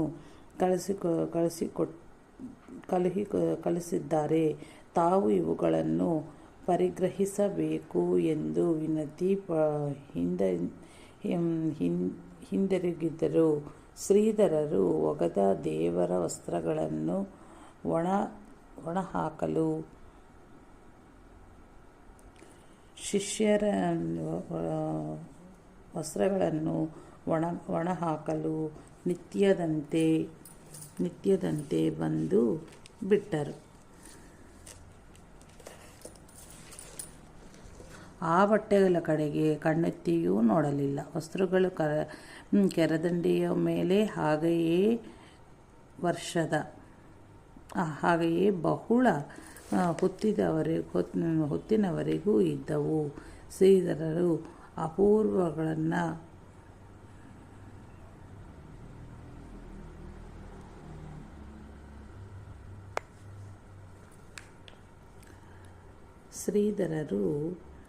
ಅವುಗಳನ್ನು ಸ್ವೀಕರಿಸುವುದಿಲ್ಲವೆಂದು ತಿಳಿದು ಕೊನೆಗೆ ಅವರು ವಸ್ತ್ರಗಳನ್ನು ಹಿಂದಕ್ಕೆ ತಂದುಬಿಟ್ಟರು.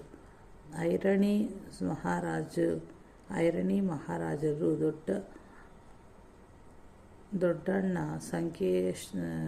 ಸಂಕೇತಹರ್ಷಣೆಯನ್ನು ಮಾಡಿ ಶ್ರೀ ಸಜ್ಜನಗಡದಿಂದ ಮುಂದೆ ಸಾಗಿದರು.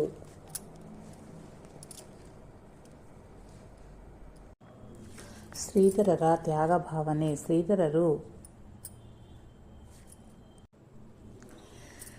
ಶ್ರೀ ಸಜ್ಜನಗಡಕ್ಕೆ ಐರಣಿ ನಾರಾಯಣ ಮಹಾರಾಜರು ಬಂದರು. ಆಗಲೇ ಅವರು ಸಿದ್ಧರೆಂದು ಗಣಿಸಲ್ಪಡುತ್ತಿದ್ದರು.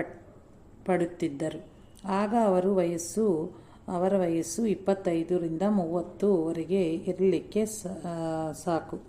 ಇವರು ಶ್ರೀ ಸಮರ್ಥರ ಸಂಪ್ರದಾಯಕ್ಕೆ ಒಳಪಡುವ ಗೋಂದಾವಲೇಕರ್ ಬ್ರಹ್ಮಚೈತನ್ಯ ಮಹಾರಾಜರ ಅನುಯಾಯಿಗಳಾಗಿ ಇದ್ದರು. ಆಗ ಇವರ ಜೊತೆಗೆ 10-20 ಜನ ಭಕ್ತರು ಬಂದಿದ್ದರು. ಶ್ರೀಧರರ ಮೈಮೇಲೆ ಒಂದು ಕೌಪೀನದ ಹೊರತು ಇನ್ಯಾವ ಬಟ್ಟೆಯೂ ಇಲ್ಲದಿದ್ದುದನ್ನು ಭಕ್ತರು ಕಂಡು ನಾರಾಯಣ ಮಹಾರಾಜರಿಗಾಗಿ ಕೊಂಡುಕೊಂಡು ಹೊಸ ಬಟ್ಟೆಗಳ ಪೈಕಿ ಕೆಲವನ್ನು ಕೊಡಲು ಮನಸ್ಸು ಮಾಡಿ ಅದಕ್ಕಾಗಿ ಕೆಲವರು ಮಹಾರಾಜರ ಅಪ್ಪಣೆಯನ್ನು ಬೇಡಿದರು. ಆಗ ಮಹಾರಾಜರು ಅವರು ಈ ಬಟ್ಟೆಗಳಿರಲಿ ಪೀತಾಂಬರ ಜರಿಯ ಶಾಲು ಕೊಟ್ಟರೂ ಸ್ವೀಕರಿಸುವರಲ್ಲ.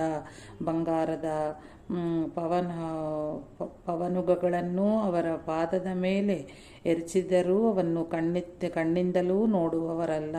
ಪಂಚಭಕ್ಷ ಪರಮಾನ್ನಗಳನ್ನು ಬಡಿಸಿದರೂ ಅವರು ಮುಟ್ಟುವುದಿಲ್ಲ. ಇದೊಂದು ಉದಾಹರಣೆಯಿಂದ ನಿಮಗೆ ಗೊತ್ತಾಗುವುದು ನೋಡಿ. ಒಳ್ಳೆಯ ಬಟ್ಟೆಗಳನ್ನು ತೆಗೆದುಕೊಂಡು ಹೋಗಿ ಅವರ ಒಪ್ಪಿದರೆ ಅಷ್ಟು ಕೊಟ್ಟು ಬನ್ನಿ ಎಂದು ಆಜ್ಞಾಪಿಸಿದರು. ಆಗ ಶ್ರೀಧರರು ಸೋನಾಳೆಯ ಕೆರೆಯಲ್ಲಿ ದೇವರ ವಸ್ತ್ರಗಳನ್ನು ಒಗೆಯುತ್ತಿದ್ದರು. ಮಹಾರಾಜರಿಂದ ಅನುಜ್ಞೆಯನ್ನು ಪಡೆದ ಭಕ್ತರು ಶ್ರೀಧರರ ಮುಂದೆ ಆ ವಸ್ತ್ರಗಳನ್ನೆಲ್ಲ ಇಟ್ಟು ತಮಗಾಗಿ ಮಹಾರಾಜರು ಈ ವಸ್ತ್ರಗಳನ್ನು ಕಳುಹಿಸಿದ್ದಾರೆ, ತಾವು ಇವುಗಳನ್ನು ಪರಿಗ್ರಹಿಸಬೇಕು ಎಂದು ವಿನಂತಿಸಿ ಹಿಂದಿರುಗಿದರು. ಶ್ರೀಧರರು ಒಗೆದ ದೇವರ ವಸ್ತ್ರಗಳನ್ನು ಒಣ ಹಾಕಲು ನಿತ್ಯದಂತೆ ಬಂದುಬಿಟ್ಟರು. ಆ ಬಟ್ಟೆಗಳ ಕಡೆಗೆ ಕಣ್ಣೆತ್ತಿಯೂ ನೋಡಲಿಲ್ಲ. ವಸ್ತ್ರಗಳು ಕರದಂಡೆಯ ಮೇಲೆ ಹಾಗೆಯೇ ಬಹಳ ಹೊತ್ತಿನವರೆಗೆ ಇದ್ದವು. ಶ್ರೀಧರರು ಅವುಗಳನ್ನು ಸ್ವೀಕರಿಸುವುದಿಲ್ಲವೆಂದು ತಿಳಿದು ಕೊನೆಗೆ ಅವರ ವಸ್ತ್ರಗಳನ್ನು ಹಿಂದಕ್ಕೆ ತಂದಿಟ್ಟರು.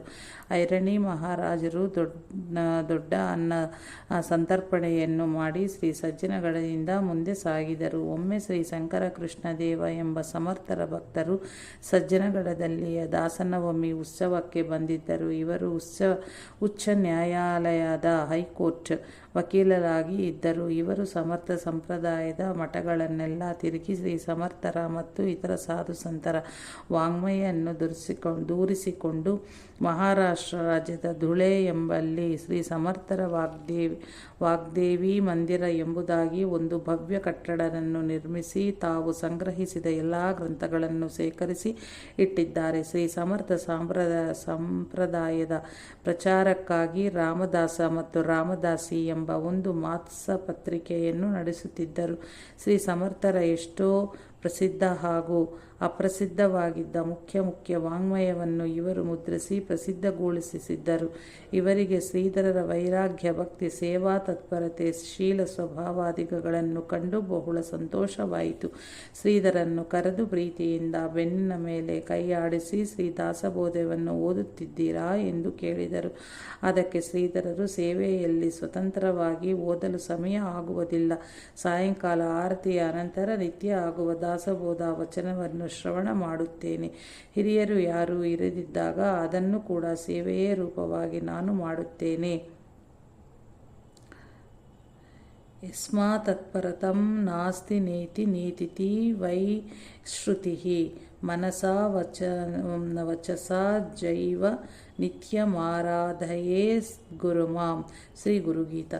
ನೇತಿ ಎಂಬುದಾಗಿ ಶ್ರುತಿಯ ಎಲ್ಲವನ್ನು ಅಲ್ಲಗಳೆದು ಯಾವವನ್ನು ಪ್ರತಿಪಾದಿಸುವುದು ಅಂತಹ ಸದ್ಗುರುವನ್ನು ಮನೋವಾಕ್ಯಾಯಗಳಿಂದ ನಿತ್ಯವೂ ಆರಾಧಿಸಬೇಕು.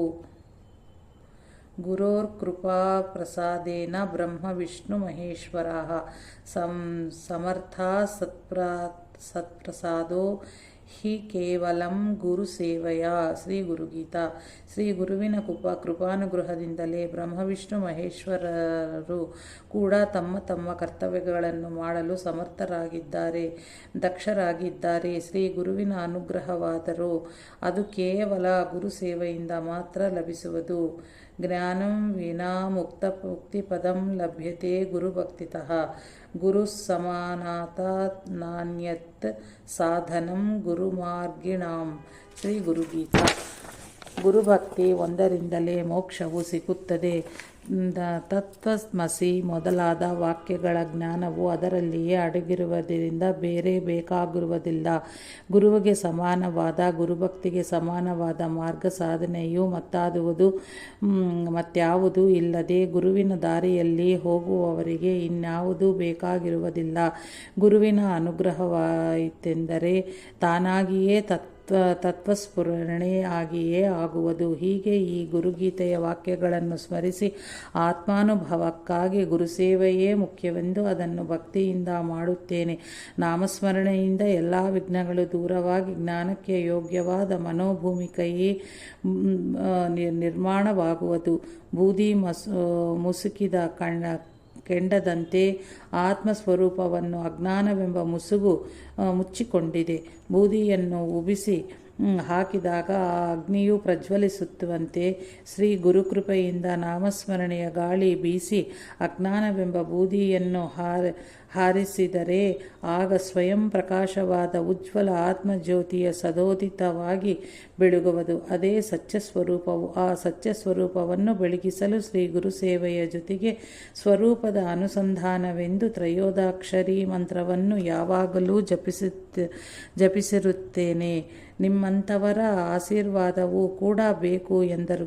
ಈ ರೀತಿ ಉತ್ತರ ಕೊಡುವ ಈ ಸಾಧಕನು ಸಾಮಾನ್ಯ ದರ್ಜೆಯನವಲ್ಲ ಎಂದು ತಿಳಿದ ಶ್ರೀ ಶಂಕರಕೃಷ್ಣ ದೇವರು, ಶ್ರೀಧರ ಸಾಧುಗಳೇ, ನಿಮ್ಮಂಥ ತಿಳಿದವರಿಗೆ ನಾನು ಹೇಳಲು ಶಕ್ತನಲ್ಲ. ಆದರೂ ಒಂದು ಮಾತು ಹೇಳೋಣ ಎಂದು ಅನ್ನಿಸಿರುವುದರಿಂದ ಹೇಳಿಬಿಡುತ್ತೇನೆ. ದಾಸಬೋಧೆ ಮತ್ತು ಆತ್ಮಾರಾಮ ಗ್ರಂಥವು ನನ್ನ ಸ್ವರೂಪವೇ ಆಗಿರುವುದು ಎಂದು ಶ್ರೀ ಸಮರ್ಥರು ಹೇಳುವುದರಿಂದ ಶ್ರೀ ಗ್ರಂಥರಾಜ ದಾಸಬೋಧದ 13 ಪಾರಾಯಣವನ್ನು ನೀವು ಮಾಡಲೇಬೇಕು. ಇದನ್ನು ಶ್ರೀ ಗುರು ಸೇವೆ ಎಂದೇ ಮಾಡಿರಿ ಎಂಬುದಾಗಿ ಪ್ರೀತಿಯ ಆಗ್ರಹದಿಂದ ಹೇಳಿದಾಗ, ಸೇವೆಯೇ ಕಾರ್ಯ ಕಡಿಮೆ ಇದ್ದಾಗ ಆ ಸಮಯವನ್ನು ಸಾಧಿಸಿ ತಮ್ಮ ಅರ್ಪಣೆಯಂತೆ 13 ಪಾರಾಯಣವನ್ನು ಅವಶ್ಯವಾಗಿ ಮಾಡುತ್ತೇನೆ, ತಮ್ಮ ಮಾತು ಮೀರುವುದಿಲ್ಲ ಎಂದು ಅವರಿಗೆ ನಮಸ್ಕರಿಸಿ ಶ್ರೀಧರರು ಉಳಿದ ಸೇವಾ ಕಾರ್ಯವನ್ನು ಮಾಡಿ ಮುಗಿಸಲು ಹೋದರು. ಮುಂದೆ ಸೇವೆಯು ನಿಂತು ಹೋದಾಗ ತಾವಿತ್ತ ವಚನದಂಥ 13 ಪಾರಾಯಣಗಳಿಂದ ಮುಗಿಸಿದರು. ಆದರೆ ಇದು ಕೇವಲ ಪಾರಾಯಣ ಮಾತ್ರವಾಗಿರದೆ ಈ 13 ಪಾರಾಯಣಗಳಿಂದ ಸಂಪೂರ್ಣ ದಾಸಬೋಧವು ಶ್ರೀಧರಿಗೆ ಹೃದ್ಗತವಾಗಿ ಅದನ್ನು ಆಚರಣೆಯಲ್ಲಿ ತಂದರು. ಸಜ್ಜನಗಡ್ಡದಲ್ಲಿಯ ಅತಿಯಾದ ಗಾಳಿ ಥಂಡಿಯಲ್ಲಿಯೂ ಕೇವಲ ಒಂದು ಕೋಪಿನದಲ್ಲಿಯೇ ಇರುತ್ತಿದ್ದ ಶ್ರೀಧರನ್ನು ಕಂಡು ಕರುಣೆಗೊಂಡ ಗೃಹಸ್ಥನೊಬ್ಬನು ಹೊಸ ಕಂಬಳಿ ಒಂದನ್ನು ಶ್ರೀಧರರಿಗೆ ಆಗ್ರಹಪೂರ್ವಕವಾಗಿ ಕೊಟ್ಟನು. ದೇವ ಮಂದಿರದ ಹೊರ ಪ್ರಕಾಶದಲ್ಲಿ ಮಳೆಯ ನೀರು ನಿಂತು ಅದರಿಂದ ಉಂಟಾದ ತುಂತುರು ಹನಿಗಳು ಹಿಂಬದಿಯ ಕಿಟಕಿಯಿಂದ ಸಮರ್ಥ ಸಮಾಧಿಯ ಬಳಿ ಬೀಳುವುದನ್ನು ಕಂಡ ಶ್ರೀಧರರು ಆ ಕಂಬಳಿಯನ್ನು ಕಿಟಕಿಗೆ ಕಟ್ಟಿಬಿಟ್ಟರು. ಆಮೇಲೆ ಬೇರೆ ಯಾರೋ ಆ ಕಂಬಳಿಯನ್ನು ತಮ್ಮ ಉಪಯೋಗಕ್ಕಾಗಿ ಒಯ್ದರು. ಇನ್ನೊಮ್ಮೆ ಗೋಡಸೆ ನಾರಾಯಣ ಬುವಾವ ಅವರು ಶ್ರೀಧರರಿಗೆ ಒತ್ತಾಯದಿಂದ ಒಂದು ಕಂಬಳಿ ಹೊದಿಸಿದರು.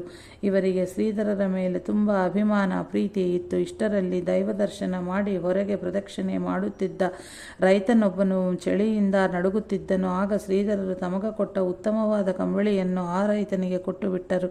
ನಾರಾಯಣ ಬುವಾ ಗೋಡಸೆಯವರು ಮಳೆಗಾಲದಲ್ಲಿ ಅಂದರೆ ಚಾತುರ್ಮಾಸದಲ್ಲಿ ಏನಾದರೂ ಸಾಂಪ್ರದಾಯಿಕ ಗ್ರಂಥಗಳನ್ನು ಓದುತ್ತಿದ್ದರು. ಈ ವಿಷಯವನ್ನು ಶ್ರೀಧರಿಗೂ ತಿಳಿಸಿದ್ದರು.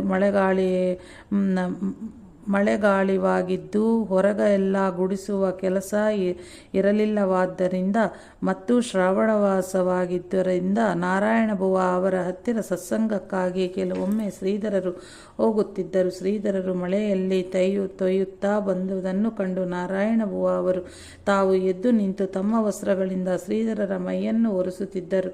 ಶ್ರೀಧರರು ಬೇಗನೆ ದೊಡ್ಡ ಮಹಾರಾಜವಾಗಿದ್ದಾರೆ ತಿಳಿತೆ ಎಂದು ಅಲ್ಲಿ ಸೇರಿದ್ದ ಜನರನ್ನು ಸಂಬೋಧಿಸಿ ಹೇಳುತ್ತಿದ್ದರು. ಬಾಲಾಜಿ ಬುವಾ ಇತ್ಯಾದಿ ಜನರಿಗೆ ಶ್ರೀಧರರ ಮೇಲೆ ತುಂಬ ಪ್ರೀತಿ ಇತ್ತು. ಶ್ರೀ ಕ್ಷೇತ್ರ ಗೋಕರ್ಣದಿಂದ ಶಂಕರ ಭಟ್ಟರೆಂಬುವರು ಒಮ್ಮೆ ಸಜ್ಜನಗಡಿಗೆ ಬಂದಿದ್ದರು. ಇವರು ವೈರಾಗ್ಯದಿಂದ ತಪಸ್ಸು ಮಾಡುವುದಕ್ಕಾಗಿ ಬಂದವರಂತಿದ್ದರು. ಇವರನ್ನು ಹುಡುಕುತ್ತಾ ಇವರ ಭೇಟಿಗಾಗಿ ಗೋಕರ್ಣದಿಂದ ಮಹಾಬಲೇಶ್ವರ ಭಟ್ಟರೆಂಬುವರು ಗಡಕ್ಕೆ ಬಂದರು. ಶಂಕರ ಭಟ್ಟರಿಂದ ಮಹಾಬಲೇಶ್ವರ ಭಟ್ಟರ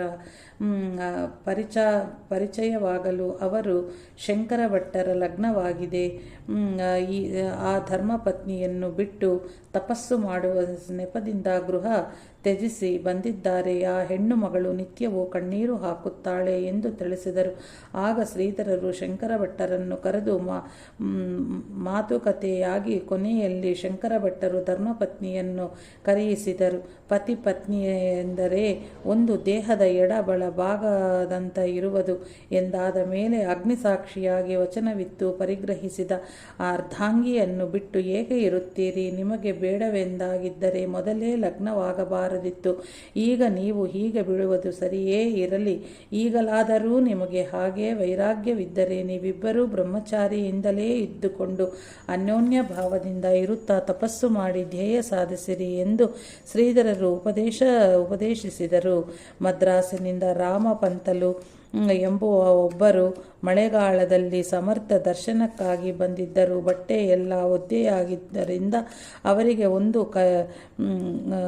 ಕೇಗಡಿ ಒಲೆ ಯನ್ನು ಕೊಟ್ಟು ಉಪಚಾರದ ವ್ಯವಸ್ಥೆಯನ್ನು ಮಾಡಲಾಯಿತು. ಮರುದಿನ ಪಾರುಪತ್ಯೆಗಾರರು ಶ್ರೀಧರಿಗೆ ಇವರ ಪರಿಚಯವನ್ನು ಮಾಡಿಕೊಟ್ಟು ಇವರಿಗೆ ಇಲ್ಲಿ ಎಲ್ಲವನ್ನೂ ದರ್ಶನ ಮಾಡಿಸಿ ವಿವರಿಸಿದಂತೆ ಹೇಳಿದರು. ಅದರಂತೆ ಶ್ರೀಧರರು ಇವರನ್ನು ಸಮರ್ಥರ ಶಯನಗಾರಕ್ಕೆ ಕರೆದೊಯ್ದು ಭಕ್ತಿಯಿಂದ ಅಲ್ಲಿಯ ಎಲ್ಲ ಮಾಹಿತಿಯನ್ನು ಹೇಳುತ್ತಿರಲು ಪಂತಲು ಅವರು ಪ್ರೇಮಾತಿಕರದಿಂದ ಶ್ರೀ ಸಮರ್ಥರ ಫೋಟೋವನ್ನು ಆಲಿಂಗನ ಮಾಡಿದರು. ಮಡಿಯಲ್ಲಿ ಮಾತ್ರ ಅದನ್ನು ಮುಟ್ಟಬಹುದು ಎಂದು ಭಾವನೆ ಅವರಿಗೆ ಇರಲಿಲ್ಲ. ಅವರು ಪ್ರೇಮಾನಂದದಲ್ಲಿ ತನ್ಮಯರಾಗಿ ಬಿಟ್ಟಿದ್ದರು. ಇಷ್ಟರಲ್ಲಿ ಮಠದಲ್ಲಿಯ ಯಾರೋ ಒಬ್ಬರು ಅಲ್ಲಿಗೆ ಬಂದು, ಶ್ರೀಧರರೇ, ಇದೇನು ಇವರನ್ನು ಮೈಲಿಗೆಯಲ್ಲಿ ಹೀಗೆ ಮುಟ್ಟುಕೊಂಡಿರಿ ಎಂದು ಕೇಳಿದರು. ಅರೇ, ಇವರ ಪ್ರೇಮ ಪ್ರವಾಹದಲ್ಲಿ ನನ್ನ ಹೇಳುವಿಕೆ ಎಂಬುದು ಎಲ್ಲಿ ಹರಿದು ಹೋಯಿತೋ ನನಗೆ ತಿಳಿಯದಾಯಿತು ಎಂದು ಉತ್ತರಿಸಿದರು. ಹೀಗೆ ಶ್ರೀಧರರು ಕೃತಿಯಿಂದಲಾಗಲಿ ವಾಕ್ಯದಿಂದಾಗಲಿ ಯಾರನ್ನೂ ನೋಯಿಸುತ್ತಿರಲಿಲ್ಲ.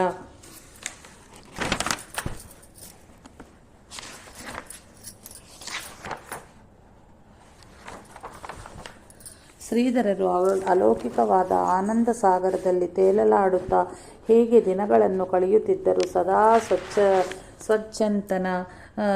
ಸಚ್ಚಿಂತನ ಮನನ ನಿಧಿ ಧ್ಯಾಸಗಳಲ್ಲಿ ಮುಳುಗುತ್ತಿದ್ದರಿಂದ ಶ್ರೀಧರರ ಮುಖದಲ್ಲಿ ಅಪೂರ್ವವಾದ ಬ್ರಹ್ಮ ತೇಜಸ್ಸು ಎದ್ದು ಕಾಣುತ್ತಿತ್ತು.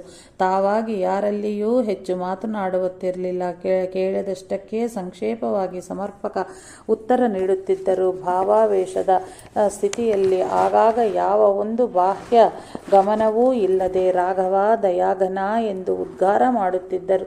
ಶ್ರೀಧರರ ಅಚಲ ಶ್ರದ್ಧೆ, ಕಠಿಣ ವೈರಾಗ್ಯ, ಅನನ್ಯ ಗುರುಸೇವ ಹಾಗೂ ಪರಮಾರ್ಥ ಭೂಮಿಕೆಗಳನ್ನು ಕಂಡು ಕೆಲವರಿಗೆ ಸಹನೆಯಾಗುತ್ತಿರಲಿಲ್ಲ. ಆ ಮತ್ಸರಿಗಳು ಶ್ರೀಧರರು ಮಾಡುತ್ತಿರುವ ಗುರುಸೇವೆಯಲ್ಲಿ ಯಾವ ರೀತಿಯಿಂದಾದರೂ ಲೋಪವನ್ನು ಎತ್ತಿ ತೋರಿಸಿ ಸೇವೆ ತಪ್ಪಿಸಬೇಕು ಎಂದು ಹಂಚಿಕೆ ಹಾಕುತ್ತಿದ್ದರು. ಒಮ್ಮೆ ಶ್ರೀಧರರು ಕರೆಗೆ ಹೋಗಿ ಎಂದಿನಂತೆ ಶ್ರೀ ಸಮರ್ಥರ ಬಟ್ಟೆಗಳನ್ನು ಒಗೆಯುತ್ತಿದ್ದಾಗ ಒಬ್ಬನು ಬಂದು, ಪಾರುಪತ್ಯೆಗಾರರು ನಿಮ್ಮನ್ನು ಕೂಡಲೇ ಮಠಕ್ಕೆ ಬರಹೇಳಿದ್ದಾರೆ ಎಂದು ಹೇಳಿದನು.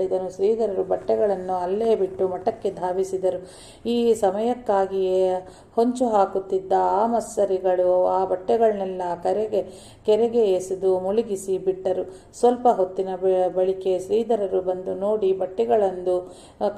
ಬಟ್ಟೆಗಳೊಂದೂ ಕಾಣಿಸದೆ ಇರಲು ಕಣ್ಣೀರು ಸುರಿಸುತ್ತಾ ಶ್ರೀ ಸಮರ್ಥರನ್ನು ಪ್ರಾರ್ಥಿಸಿದರು. ಈ ದೋಷದಿಂದ ವ್ಯವಸ್ಥಾಪಕರು ಭೀಮಾರಿ ಹಾಕಿ ಸೇವೆಯನ್ನು ಎಲ್ಲಿ ತಪ್ಪಿಸುವರೋ ಎಂದು ದುಃಖಪಟ್ಟರು. ಅರ್ಚಕನು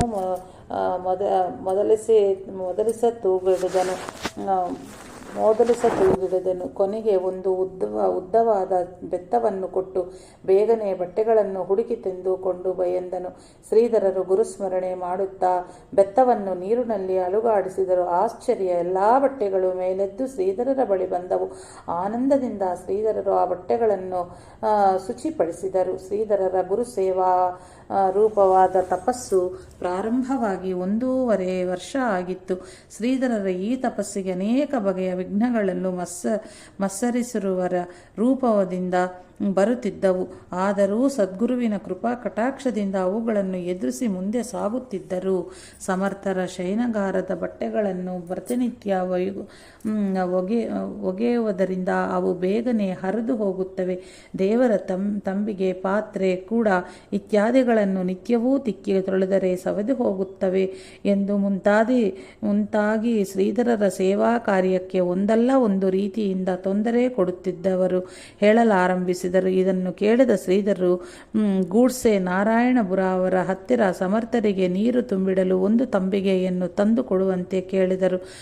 ಅವರು ಸಂತೋಷದಿಂದ ತಂದುಕೊಟ್ಟರು. ಇದನ್ನು ತಿಳಿದ ಆ ಕುತ್ಸಿಕ ಜನರು ಬಂದು ಹೋಗುವವರ ಹತ್ತಿರವೆಲ್ಲ ಶ್ರೀಧರರು ಏನೇನೋ ಬೇಡುತ್ತಾರೆ ಎಂದು ಮಂತ್ರಿಯವರಿಗೆ ಚಾಡಿ ಹೇಳಿದರು. ಆದರೆ ಶ್ರೀಧರರ ಸ್ವಭಾವವನ್ನು ಅರಿತಿದ್ದ ಅವರು ಆ ಬಗ್ಗೆ ಶ್ರೀಧರನ್ನೇನೂ ಕೇಳಲಿಲ್ಲ. ಶ್ರೀಧರರು ರಾತ್ರಿ ಹೆಚ್ಚು ಹೊತ್ತು ಮಲಗುತ್ತಿರಲಿಲ್ಲ. ರಾತ್ರಿಯ ಪ್ರಶಾಂತ ಸಮಯದಲ್ಲಿ ಸಮರ್ಥ ಸಮಾಧಿಯ ಬಳಿ ಗರ್ಭಗುಡಿಯಲ್ಲಿ ಕುಳಿತು ನಾಮಸ್ಮರಣೆ ಮಾಡುತ್ತಾ ಧ್ಯಾನಸ್ಥರಾಗಿರುವುದು ಇವರ ನಿತ್ಯ ಕ್ರಮವಾಗಿ ಬಿಟ್ಟಿತ್ತು. ರಾತ್ರಿ ಹೊತ್ತಿನಲ್ಲಿ ಸಮಾಧಿಯ ಬಾಗಿಲು ಹಾಕುವ ಪದ್ಧತಿ ಇರುವುದು. ಬಾಗಿಲು ಹಾಕದೆ ಅಲ್ಲಿ ಯಾರಾದರೂ ಇದ್ದು ಬಿಟ್ಟರೆ ಸಮರ್ಥರಿಗೆ ಏಕಾಂತ ಲಭಿಸಿರುವುದಿಲ್ಲ ಇತ್ಯಾದಿ ಅನೇಕ ಪ್ರಕಾರದ ಸಬೂಬಗಳನ್ನು ಹೇಳಿ ಶ್ರೀಧರರು ಅಲ್ಲಿ ಕುಳಿತುಕೊಳ್ಳುವುದನ್ನು ಬಿಡಿಸಿದರು. ಆದರೆ ಶ್ರೀಧರರ ಏಕಾಂತಕ್ಕೆ ಸಮಾಧಿ ಸ್ಥಾನವೊಂದೇ ಆಗಿರಲಿಲ್ಲ. ಸಮಾಧಿಯ ಬಳಿಯಲ್ಲಿ ಎಲ್ಲಿ ಕುಳಿತುಕೊಳ್ಳಲು ಪ್ರತಿಬಂಧಕ ಉಂಟಾಗಲು ಶ್ರೀ ಸಮರ್ಥರ ಶಯನಗಾರವನ್ನೂ ಆಶ್ರಯಿಸಿದರು. ಅಲ್ಲಿ ಸಮರ್ಥರ ಮಂಚದ ಕೆಳಗೆ ಕಾಲು ಬದಿಗೆ ಕುಳಿತುಕೊಳ್ಳಲಾರಂಭಿಸಿ ಗುರು ಸಾನ್ನಿಧ್ಯ ಸೌಖ್ಯವನ್ನು ಅನುಭವಿಸುತ್ತಿದ್ದರು. ಆದರೆ ಧೂರ್ತ ನಿಂದಾಬುದ್ಧಿಯ ಜನರು ಅಲ್ಲಿಯೂ ಒಂದಲ್ಲ ಒಂದು ಸುಳ್ಳು ತಕರಾರು ಮಾಡಲಾರಂಭಿಸಿದರು. ಸರ್ವೇಷಾಮಾ ವಿರೋಧೇನ ಸರ್ವಕರ್ಮ ಸಮಾರವೇತ್ ಎಂಬಂತೆ ಎಲ್ಲ ಧರ್ಮಗಳನ್ನು ಎಲ್ಲರಿಗೂ ಅವಿರೋಧವಾಗಿ ಮಾಡಲು ಇಚ್ಛಿಸುವ ಈ ಶಾಂತಮೂರ್ತಿ ಸಾಧಕ ಶ್ರೀಧರರು ಕೊನೆಗೆ ಶ್ರೀ ಸಮಾಧಿಯ ಹೊರಗಡೆ ಗುಹರೂಪಿ ಮಂಟಪದಲ್ಲಿ ಕುಳಿತುಕೊಳ್ಳಲಾರಂಭಿಸಿದರು. ಮಂತ್ರಿಯವರು ಭಿಕ್ಷೆಗೋಸ್ಕರ ಊರಿಗೆ ಹೋದಾಗ ವಿನಾಯಕರಾವ್ ಶಿರಾಳ್ಕರ್ ಎಂಬ ಸಾತ್ವಿಕ ಗೃಹಸ್ಥರು ಮಠದ ವ್ಯವಸ್ಥೆಯನ್ನು ತೂಗಿಡಿದರು. ಅವರಲ್ಲೂ ಈ ಚಾಡಿಕೋರರು ಶ್ರೀಧರರ ಬಗ್ಗೆ ಚಾಡಿ ಹೇಳಿದರು. ಆದರೆ ಅವರು ಯಾವುದನ್ನು ಕಿವಿಗೆ ಹಾಕಿಕೊಳ್ಳುತ್ತಿರಲಿಲ್ಲ. ಕೆಲ ದಿನಗಳಲ್ಲಿಯೇ ಒಳ್ಳೆಯ ಸ್ವಭಾವದ ಮಂತ್ರಿಯವರಿಗೆ ಮತ್ತು ವಿನಾಯಕ ಅವರಿಗೆ ಬದಲಾಗಿ ಅವರ ಸ್ಥಾನಗಳಿಗೆ ಇಬ್ಬರು ಹೊಸ ಪಾರುಪತ್ಯಗಾರರ ನೇಮಕವಾಯಿತು. ಇವರಲ್ಲಿ ವರಿಷ್ಠ ಕಾರುಭಾರಿಯಾಗಿ ಬಂದವನು ಜಠಾರ ಎಂಬ ಹೆಸರಿನ ನಿವೃತ್ತ ಫೌಜುದಾರು. ಈತನಿಗೆ ಪೂರ್ವ ಸಂಸ್ಕಾರದಿಂದಾಗಿ ಸಾಧು ಸ್ವಭಾವದ ಸಂತರು ಸಹ ಕಳ್ಳ, ಖದೀಮ, ಕೂನಿಗಾರ, ಲೂಟಿಗಾರರಂತೆಯೇ ಕಾಣುತ್ತಿತ್ತು. ಆ ಚಾಡಿಕೋರರು ಈತನ ಕಿವಿಯನ್ನು ಚೆನ್ನಾಗಿಯೇ ಹಿಡಿದಿದ್ದರು. ಇನ್ನೊಬ್ಬ ಪಾರುಪತ್ಯಗಾರನು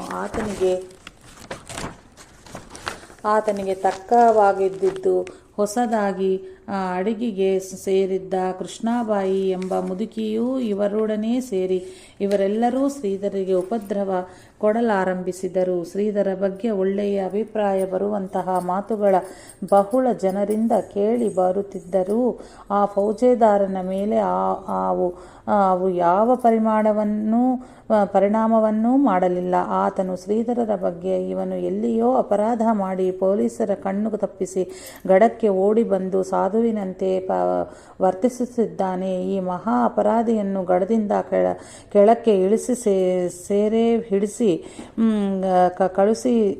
ಕಳುಹಿಸುತ್ತೇನೆ ನೋಡಿ ಎಂದು ಬಾಯಿಗೆ ಬಂದಂತೆ ಅಸಂಬದ್ಧವಾಗಿ ಅರಚುತ್ತಿದ್ದನು. ಶ್ರೀಧರರು ಮಾತ್ರ ಎಂದಿನ ಶಾಂತತೆಯಿಂದಲೇ ಯಾರು ಯಾವ ಬಣ್ಣದ ಕನ್ನಡಕವನ್ನು ಹಾಕಿಕೊಂಡು ಇರುತ್ತಾರೋ ಅವರಿಗೆ ಇಡೀ ಜಗತ್ತು ಆ ಬಣ್ಣವಾಗಿಯೇ ಕಾಣುವುದು.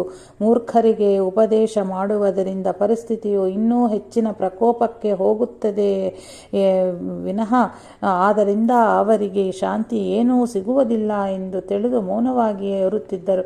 ಆ ಹೊಸ ಪಾರುಪತ್ಯಗಾರರು ಶ್ರೀಧರರು ಮಾಡುವ ಸೇವೆಯನ್ನು ಒಂದೊಂದಾಗಿ ತಪ್ಪಿಸಿದರು. ಸಂಪೂರ್ಣವಾಗಿ ಸೇವೆ ನಿಂತು ಹೋದಾಗಲೂ ಶ್ರೀಧರರು ಎಲ್ಲವೂ ಗುರುನಾಥನ ಲೀಲೆ ಎಂದೇ ತಿಳಿದು ಸಮಾಧಾನವಾಗಿಯೇ ಇದ್ದರು. ಒಂದು ಬೆಳಿಗ್ಗೆ ಆಬಾ ಸಾಹೇಬರ ಮನೆಯ ಪಕ್ಕದ ಹಿತ್ತಲಿನಲ್ಲಿ ಶ್ರೀಧರರು ಆತ್ಮಾನುಸಂಧಾನ ಹಾಗೂ ನಾಮಸ್ಮರಣೆಯಲ್ಲಿ ಮಗ್ನರಾಗಿ ಹೂ ಕೊಯ್ಯುತ್ತಿದ್ದರು. ಅದೇ ಸಮಯಕ್ಕೆ ಸರಿಯಾಗಿ ಫೌಜುದಾರನು ಬಂದನು. ಶ್ರೀಧರನ್ನು ಕಂಡ ಕೂಡಲೇ ಅವನಿಗೆ ಸಿಟ್ಟು ನೆತ್ತಿಗೆ ಏರಿ ಗರ್ಜಿಸಿ ತೂಗಿಡಿದನು. ಏನೋ ನಿಮ್ಮಂಥ ತರುಣರು ಸಂಸಾರ ಬಿಟ್ಟು ಹೀಗೆಲ್ಲ ಜಡೆ ಬೆಳೆಸಿ ಲಂಗೋಟಿ ಹಾಕಿ ತಮ್ಮ ಭಾರ ಬೇರೆಯವರ ಮೇಲೆ ಹೇರಿ ನಾಚಿಕೆಗೇಡಾದ ಭಿಕ್ಷೆ ಬೇಡುತ್ತಾ ಹುಚ್ಚುರಂತೆ ತಿರುಗುವುದು ಎಲ್ಲಿ ಹೇಳಿದೆ? ಇತ್ತ ಸಮರ್ಥರನ್ನು ಗುರು ಎಂದು ಹೇಳಿಕೊಳ್ಳುವುದು, ಆದರೆ ಅವರ ಬರೆದಿಟ್ಟು ಆಚಾರ ವಿಚಾರಗಳಿಗೆ ವಿರುದ್ಧವಾಗಿ ನಡೆದುಕೊಳ್ಳುವುದು, ಇದು ಯಾವ ಗುರುಭಕ್ತಿ? ಗುರುವಿನ ಆಜ್ಞೆಯನ್ನು ಮೀರುವ ನೀವು ಗುರುದ್ರೋಹಿಗಳಲ್ಲವೇ? ನಿಮ್ನೇಕ ನಾವು ದಂಡಿಸಬಾರದು, ನಿಮ್ಮನ್ನು ಯಾಕ ನಾವು ದಂಡಿಸಬಾರದು? ಮಠದ ಪಾರುಪತ್ಯಗಾರರಾದ ನಮಗೆ ದಂಡಿಸುವ ಅಧಿಕಾರವಿದೆ ಏನೋ ಶ್ರೀಧರ? ಮೊದಲು ಪ್ರಪಂಚವನ್ನು ಚೆನ್ನಾಗಿ ಮಾಡಿ ಆಮೇಲೆ ಮುಪ್ಪಿನಲ್ಲಿ ಪರಮಾರ್ಥದ ವಿಚಾರ ನಡೆಸಬೇಕು. ಇದರ ಕಡೆಗೆ ದುರ್ಲಕ್ಷ್ಯ ಮಾಡಬೇಡ. ಸೋಮರಿತನದಿಂದ ಸಂಸಾರ ಬಿಡಬೇಡ. ಇನ್ನೂ ಬೆಳಗಾಗುತ್ತಿದ್ದಂತೆಯೇ ಈ ರೀತಿ ಫೌಜುದಾರನು ನಿಂತಿಸ ತೂಗಿಡಿದನು. ಗ್ರಂಥಗಳ ಆಧಾರ ಕೊಟ್ಟು ಇಂಥವರ ಜೊತೆಗೆ ಯಾರು ಗುದ್ದಾಡುತ್ತಾರೆ? ಇಂಥವರಿಗೆ ಹೇಳಿಯಾದರೂ ಏನು ಪ್ರಯೋಜನ ಎಂದು ವಿಚಾರ ಮಾಡಿ ಶ್ರೀಧರರು ಸುಮ್ಮನೆ ಇದ್ದರು. ಆದರೂ ಆತನು ಪದೇ ಪದೇ ಚುಚ್ಚಿ ಮಾತನಾಡಿ ಗುರುದ್ರೋಹಿ ಎಂದುದರಿಂದ ಸಹ್ಯವಾಗದೆ ಶ್ರೀಧರರು ಶಾಂತತೆಯಿಂದಲೇ ಹೇಳಲಾರಂಭಿಸಿದರು. ಗುರುಗಳ ಸ್ವತಃ ಹೋದ ಮೋಕ್ಷದ ಹಾದಿ ಯಾವುದುಂಟೋ ಅದರಲ್ಲಿ ಹೋಗುವುದು ಶಿಷ್ಯರ ಧರ್ಮವಲ್ಲವೇ? ಸಂಸಾರದಿಂದ ಮೋಕ್ಷ ಸಿಗುವುದಿಲ್ಲವೆಂದೇ ಅವರು ಸಂಸಾರ ಬಿಟ್ಟು ವಿರಕ್ತರಾದರು. ಆದ್ದರಿಂದ ನಾವು ಕೂಡ ಅವರಂತೆಯೇ ಸಂಸಾರ ಬಿಟ್ಟು ವಿರಕ್ತರಾಗಿದ್ದೇವೆ. ಸಮರ್ಥರೂ ಸಹ ಭಿಕ್ಷೆ ಬೇಡುತ್ತಿರಲಿಲ್ಲವೇ? ಓಂ ಭವತಿ ಭಿಕ್ಷಾಂ ದೇಹಿ ಎಂದು ಉಪನಯನ ಕಾಲದಲ್ಲಿ ಪಡೆದ ದೀಕ್ಷೆಯನ್ನು ಬಿಡದೆ ಪಾಲಿಸಬೇಕು ಎಂದು ದಾಸಬೋಧದಲ್ಲಿ ಹೇಳಿದಂತೆ ನಾವು ಭಿಕ್ಷೆಯನ್ನು ಬೇಡುತ್ತಿದ್ದೇವೆ. ಮೋಕ್ಷ ಸಾಧಕರಿಗಾಗಿ ಕ್ಷುದ್ವಾದೀಕ್ಷ ಚಿಕಿತ್ಸಾಂ ಭಿಕ್ಷೌಷಧಂ ಭುಜ್ಯತಾಂ. ಹಸಿವ ಎಂಬ ರೋಗದ ಶಮನಕ್ಕಾಗಿ ಭಿಕ್ಷರೂಪಿ ಔಷಧವನ್ನು ಸೇವಿಸಬೇಕು ಎಂದು ಶ್ರೀ ಶಂಕರಾಚಾರ್ಯರು ಸಹ ಹೇಳಿರುವರು. ಯತಿಕ್ಷ ಬ್ರಹ್ಮಚಾರಿ ಚ ಪಕ್ವಾನ್ ಸ್ವಾಮಿನಾ ಉಭೌ ಎಂದು ಗೃಹಸ್ಥರಿಗೆ ತಿಳಿಸಲಾಗಿದೆ. ಸಂಸಾರ ರಂಗೇ ಸುಖ ಝೋಲೆ ಐಸೆ ದುಖಿಲೆ ನಾ ಐಖಲೆ ಐಸೆ ಜಾಣೋನ ಅನುಹಿತ ಕೇಲೆ ತೇ ದುಃಖಿಂ ಹೋತೆ ಸ್ವಯೋ. ಸಂಸಾರದಿಂದ ಸುಖವಾಯಿತು ಎಂದು ನಾವು ಯಾರಿಂದಲೂ ಕೇಳಲೂ ಇಲ್ಲ, ಯಾರನ್ನು ನೋಡಲೂ ಇಲ್ಲ. ಹೀಗೆ ತಿಳಿದು ಸಂಸಾರದಲ್ಲಿ ಬಿದ್ದು ತಮ್ಮ ಅಹಿತವನ್ನು ಯಾರು ಮಾಡಿಕೊಳ್ಳುವರೋ ಅವರು ಬೇಕೆಂದೇ ಕಷ್ಟಗಳನ್ನು ಅನುಭವಿಸಿ ತಾವಾಗಿ ದುಃಖ ಪಡೆಯುವರೆಂದು ದಾಸಬೋಧದ 5ನೇ ದಶಕದ 3ನೇ ಸಮಾಸದ ಕೊನೆಯಲ್ಲಿ ಶ್ರೀ ಸಮರ್ಥರು ನಮ್ಮಂಥವರಿಗೆ ತಿಳಿಸಿದ್ದಾರೆ. ಪರಮಮೂರ್ಖ ಮಾಚಿಂ ಮೂರ್ಖ ಜೋ ಸಂಸಾರಿ ಮಾವಿ ಸುಖಂ. ಯಾ ಸಂಸಾರ ದುಃಖ ಐಸೆ ದುಃಖ ಅಣೀಕ ನಾಹಿ. ಮೂರ್ಖರಲ್ಲಿ ಪರಮ ಮೂರ್ಖನಾದನು ಯಾವನೋ ಅವನೇ ಸಂಸಾರದಲ್ಲಿ ಸುಖವಿದೆ ಎಂದು ಗ್ರಹಿಸುವನು. ಸಂಸಾರ ದುಃಖದ ಹಾಗೆ ಮತ್ತೊಂದು ದುಃಖವಿಲ್ಲ ಎಂದು ದಾಸಬೋಧದಲ್ಲಿ ಹೇಳಿದರೆಂದು ಗೊತ್ತೇನು? ಸಂಸಾರ ಮಾಡುವುದು ಶ್ರೀ ಸಮರ್ಥರಿಗೆ ಮಾನ್ಯವಿಲ್ಲವೆಂದಾದ ಮೇಲೆ ಮೊದಲು ಪ್ರಪಂಚ ಮಾಡಬೇಕು ಎಂದು ಅವರೇ ಹೇಳುವರೆಲ್ಲ ಎಂಬ ಸಂದೇಹ ಉಂಟಾಗಬಹುದು. ಆದರೆ ಅದಕ್ಕೆ ಸಮಾಧಾನವನ್ನು ಬಲ್ಲವರು ಹೀಗೆ ಹೇಳಿದ್ದಾರೆ. ಪರಸ್ಪರ ವಿರುದ್ಧ ವಿಧಾನಗಳು ಒಂದೇ ಗ್ರಂಥದಲ್ಲಿ ಕಂಡುಬಂದರೆ ಯಾರಿಗೆ ಯಾವ ಅಧಿಕಾರವಿದೆಯೋ ಅವರಿಗೆ ಸರಿಯಾಗಿ ಅಲ್ಲಲ್ಲಿ ಅನ್ವಯಿಸಿಕೊಳ್ಳಬೇಕು. ಪ್ರಪಂಚ ಶಬ್ದಕ್ಕೆ ಸಂಸಾರವೆಂಬ ಅರ್ಥವನ್ನೇ ಗ್ರಹಿಸುವುದಾದರೆ ಸಂಸಾರ ವಾಸನೆಯುಳ್ಳ ಅಪಕ್ವ ಸಾಧಕರು ಅಥೋ ಭ್ರಷ್ಟ ತಥೋ ಭ್ರಷ್ಟ ಆಗಬಾರದು ಎಂದು ಈ ವಿಧವಾಗಿ ಪ್ರಪಂಚ ಮಾಡಬೇಕು ಎಂದು ತಿಳಿಸಿದ್ದಾರೆ. ಸಂಸಾರದಲ್ಲಿ ಸುಖವಿದೆ ಎಂದು ಗ್ರಹಿಸುವನು ಮೂರ್ಖರಲ್ಲಿ ಪರಮಮೂರ್ಖವೆಂದು ತಿಳಿಯಬೇಕೆಂದು ಹೇಳಿರುವುದರಲ್ಲಿ ಸಂಸಾರ ಮಾಡಿರೆಂದು ಅರ್ಥವಾಗುವುದೇ. ಇದರಿಂದ ಯಾರು ಕೂಡ ಸಂಸಾರ ಮಾಡಬಾರದೆಂದೇ ಅರ್ಥವಾಗುವುದಿಲ್ಲವೇ? ಏಕಾದಶಿ ಎಂದು ನಿರ್ಜಲ ಉಪವಾಸ ಮಾಡಬೇಕೆಂದು ಮೊದಲು ಹೇಳಿ ಹಾಗಾಗಿದ್ದರೆ ಹಾಲು ಹಣ್ಣು ತಿನ್ನಬೇಕು, ಹಾಗದಿದ್ದರೆ ಹಾಗಾಗದಿದ್ದರೆ ಹಾಲು ಹಣ್ಣು ತಿನ್ನಬೇಕು. ಅದು ಸಾಧ್ಯವಾಗದಿದ್ದರೆ ಗೋಧಿ ಹಿಟ್ಟನ್ನು ಹಾಲಿನಲ್ಲಿ ಕಲಸಿ ರೊಟ್ಟಿ ಮಾಡಿ ತಿನ್ನಬಹುದು. ಅದೂ ಸಾಧ್ಯವಾಗದಿದ್ದರೆ ಅಕ್ಕಿಯನ್ನು ಸ್ವಲ್ಪ ಹುರಿದು ಅನ್ನ ಮಾಡಿ ತಿನ್ನಬೇಕು ಎಂದು ಶಾಸ್ತ್ರಕಾರರು ವಿಧಿಸಿದ್ದಾರೆ. ಅಧಿಕಾರ ಭೇದದಿಂದ ತಾರತಮ್ಯದ ವಿಧಾನವನ್ನು ಶಾಸ್ತ್ರವು ಬೋಧಿಸುವುದು. ಕನಿಷ್ಠ ಅಧಿಕಾರಗಳಿಗೆ ಅನ್ವಯಿಸುವ ವಿಧಿಯು ಉತ್ತಮ ಅಧಿಕಾರಗಳಿಗೆ ಅನ್ವಯಿಸದಂತೆ, ಉತ್ತಮ ಅಧಿಕಾರಗಳಿಗೆ ಅನ್ವಯಿಸುವ ವಿಧಿಯು ಕನಿಷ್ಠ ಅಧಿಕಾರಗಳಿಗೆ ಅನ್ವಯಿಸುವುದಿಲ್ಲ.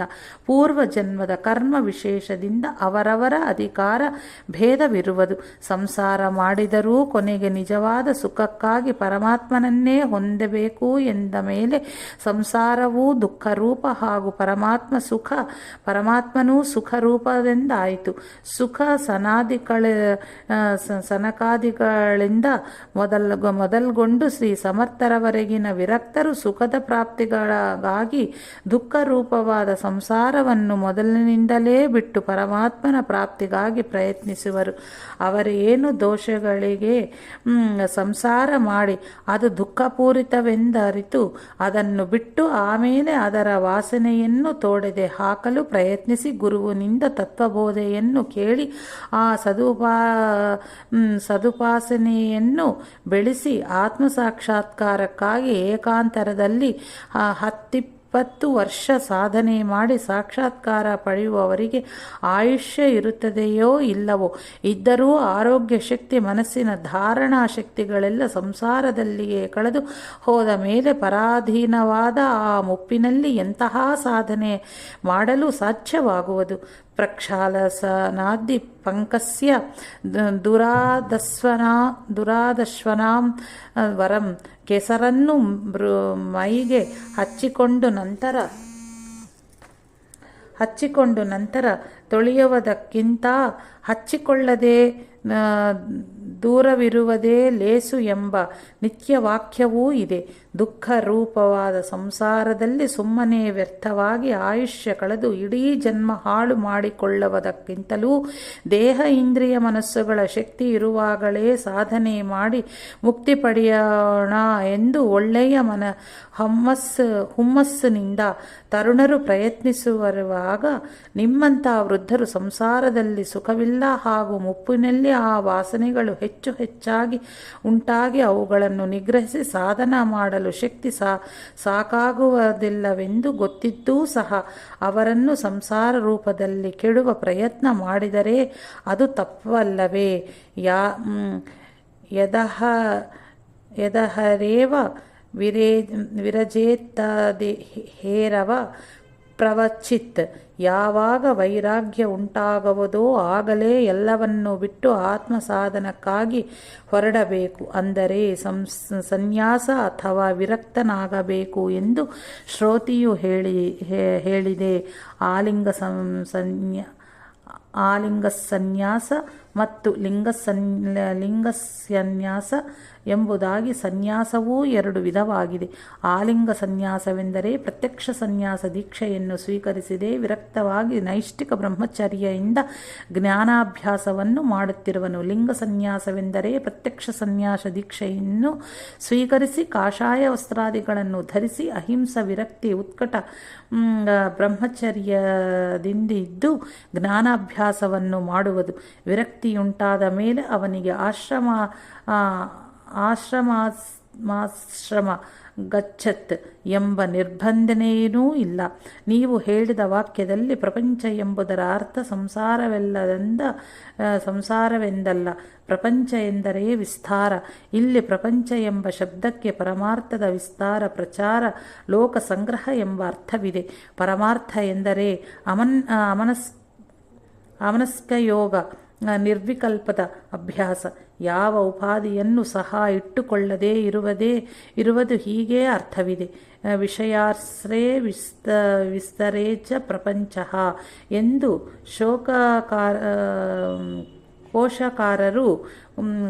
ಕೋಶಕಾರರು ಇದರ ಅರ್ಥ ಕೊಟ್ಟಿದ್ದಾರೆ. ದಾಸಬೋಧದ 5ನೇ ದಶಕದ 3ನೇ ಸಮಾಸದಲ್ಲಿ ಪ್ರಪಂಚ ಸುಖೇಕರಾಚ ಪರಿಕಾಹಿ ಪರಮಾರ್ಥ ಚಾಡವಾಚ ಪರಮಾರ್ಥ ಅಪಚಾಭಿ ಬುಡವಾಚ ಹೇ ದೀಹಿತಿ ನಚ್ಚೆ. ಪ್ರಪಂಚ ಸುಖವಾಗಿ ಸಾಗಿಸಿರಿ, ಆದರೆ ಪರಮಾರ್ಥ ಸ್ವಲ್ಪವಾದರೂ ಬೆಳೆಸಿರಿ. ಪರಮಾರ್ಥದ ಸುದ್ದಿಯೇ ಬೇಡವೆಂದು ಅದನ್ನು ಮುಳುಗಿಸಿಯೇ ಬಿಡುವುದು ಯೋಗ್ಯವಲ್ಲ. ಈ ಅರ್ಥವುಳ್ಳ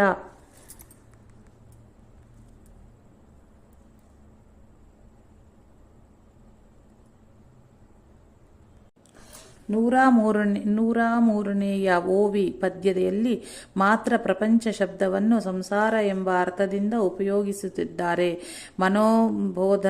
ಮನೋಬೋಧದ ಅವತಾರತನೇ 66ನೇ ಶ್ಲೋಕದಲ್ಲಿ ಮನೋಬೋಧದ 66ನೇ ಶ್ಲೋಕದಲ್ಲಿ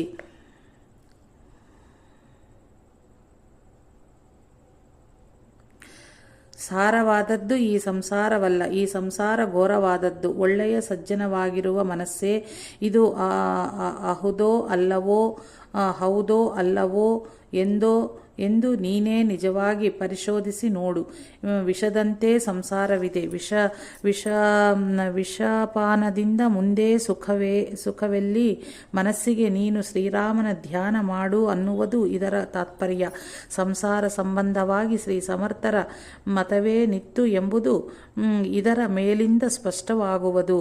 21ನೆಯ ಸಮಾಸದಲ್ಲಿ ಸಂಸಾರದಲ್ಲಿ ಸುಖವಿದ್ದರೆ ಅದನ್ನು ನಾವು ಏಕೆ ಬಿಡುತ್ತೇವು? ನಾವು ಕೂಡ ಸಂಸಾರ ಮಾಡುತ್ತಿದ್ದೆವು. ಸಂಸಾರದಲ್ಲಿ ಸುಖವಿಲ್ಲವೆಂದೇ ನಾವು ಅದನ್ನು ತ್ಯಜಿಸಿ ನಿಮಗೂ ಹೇಳುತ್ತಿದ್ದೇವೆ ಎಂದು ಶ್ರೀ ಸಮರ್ಥರು ಸ್ಪಷ್ಟವಾಗಿ ಹೇಳಿದ್ದಾರೆ. ಶ್ರೀ ಸಮರ್ಥರ ಮತವನ್ನು ಸ್ವಲ್ಪದರಲ್ಲಿ ಹೇಳಿ ಈ ವಿಷಯವನ್ನು ಇಲ್ಲಿಗೆ ಮುಗಿಸುತ್ತೇನೆ. ಆನಂದ ರೂಪವಾದ ಒಂದು ಪರಬ್ರಹ್ಮವೇ ಇಲ್ಲಿ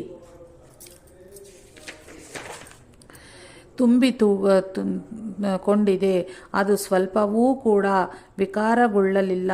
ಅದರ ಹೊರತಾಗಿ ಭಾವಿಸಿದ್ದಷ್ಟು ಭ್ರಮೆಯೇ ಸರಿ ಎಂದು ಶ್ರೀಧರರು ಪ್ರೀತಿಯಿಂದ ಹೇಳಿದರು.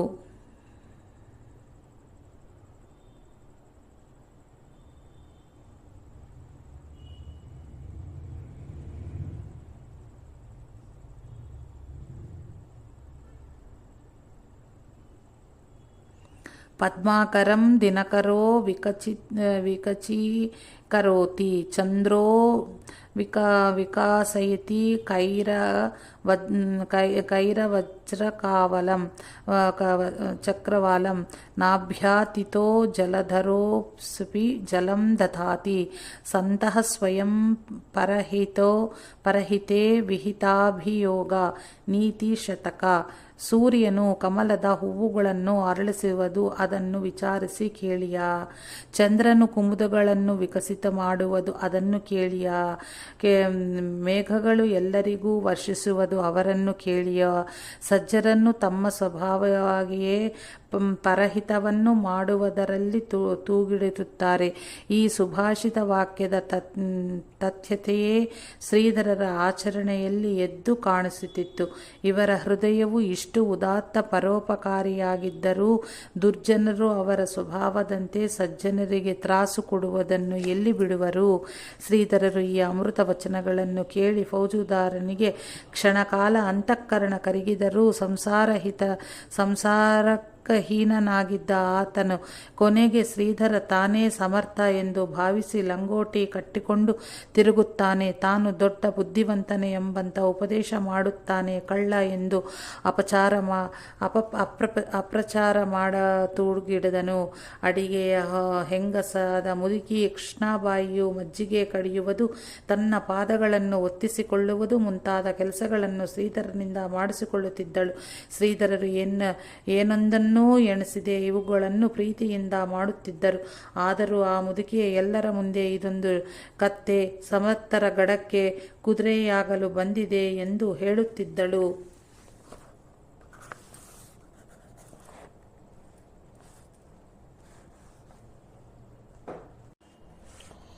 ಒಂದು ದಿನ ಶ್ರೀಧರರು, ಹೌದು ತಾಯಿ, ನೀವು ಹೇಳುವುದು ನಿಜ. ಕತ್ತೆಯಾದ ನನ್ನನ್ನು ಗುರುಗಳು ಕುದುರೆಯಾಗಿ ಖಂಡಿತವಾಗಿಯೂ ಮಾಡುವರು ಎಂದು ಹೇಳಿದರು.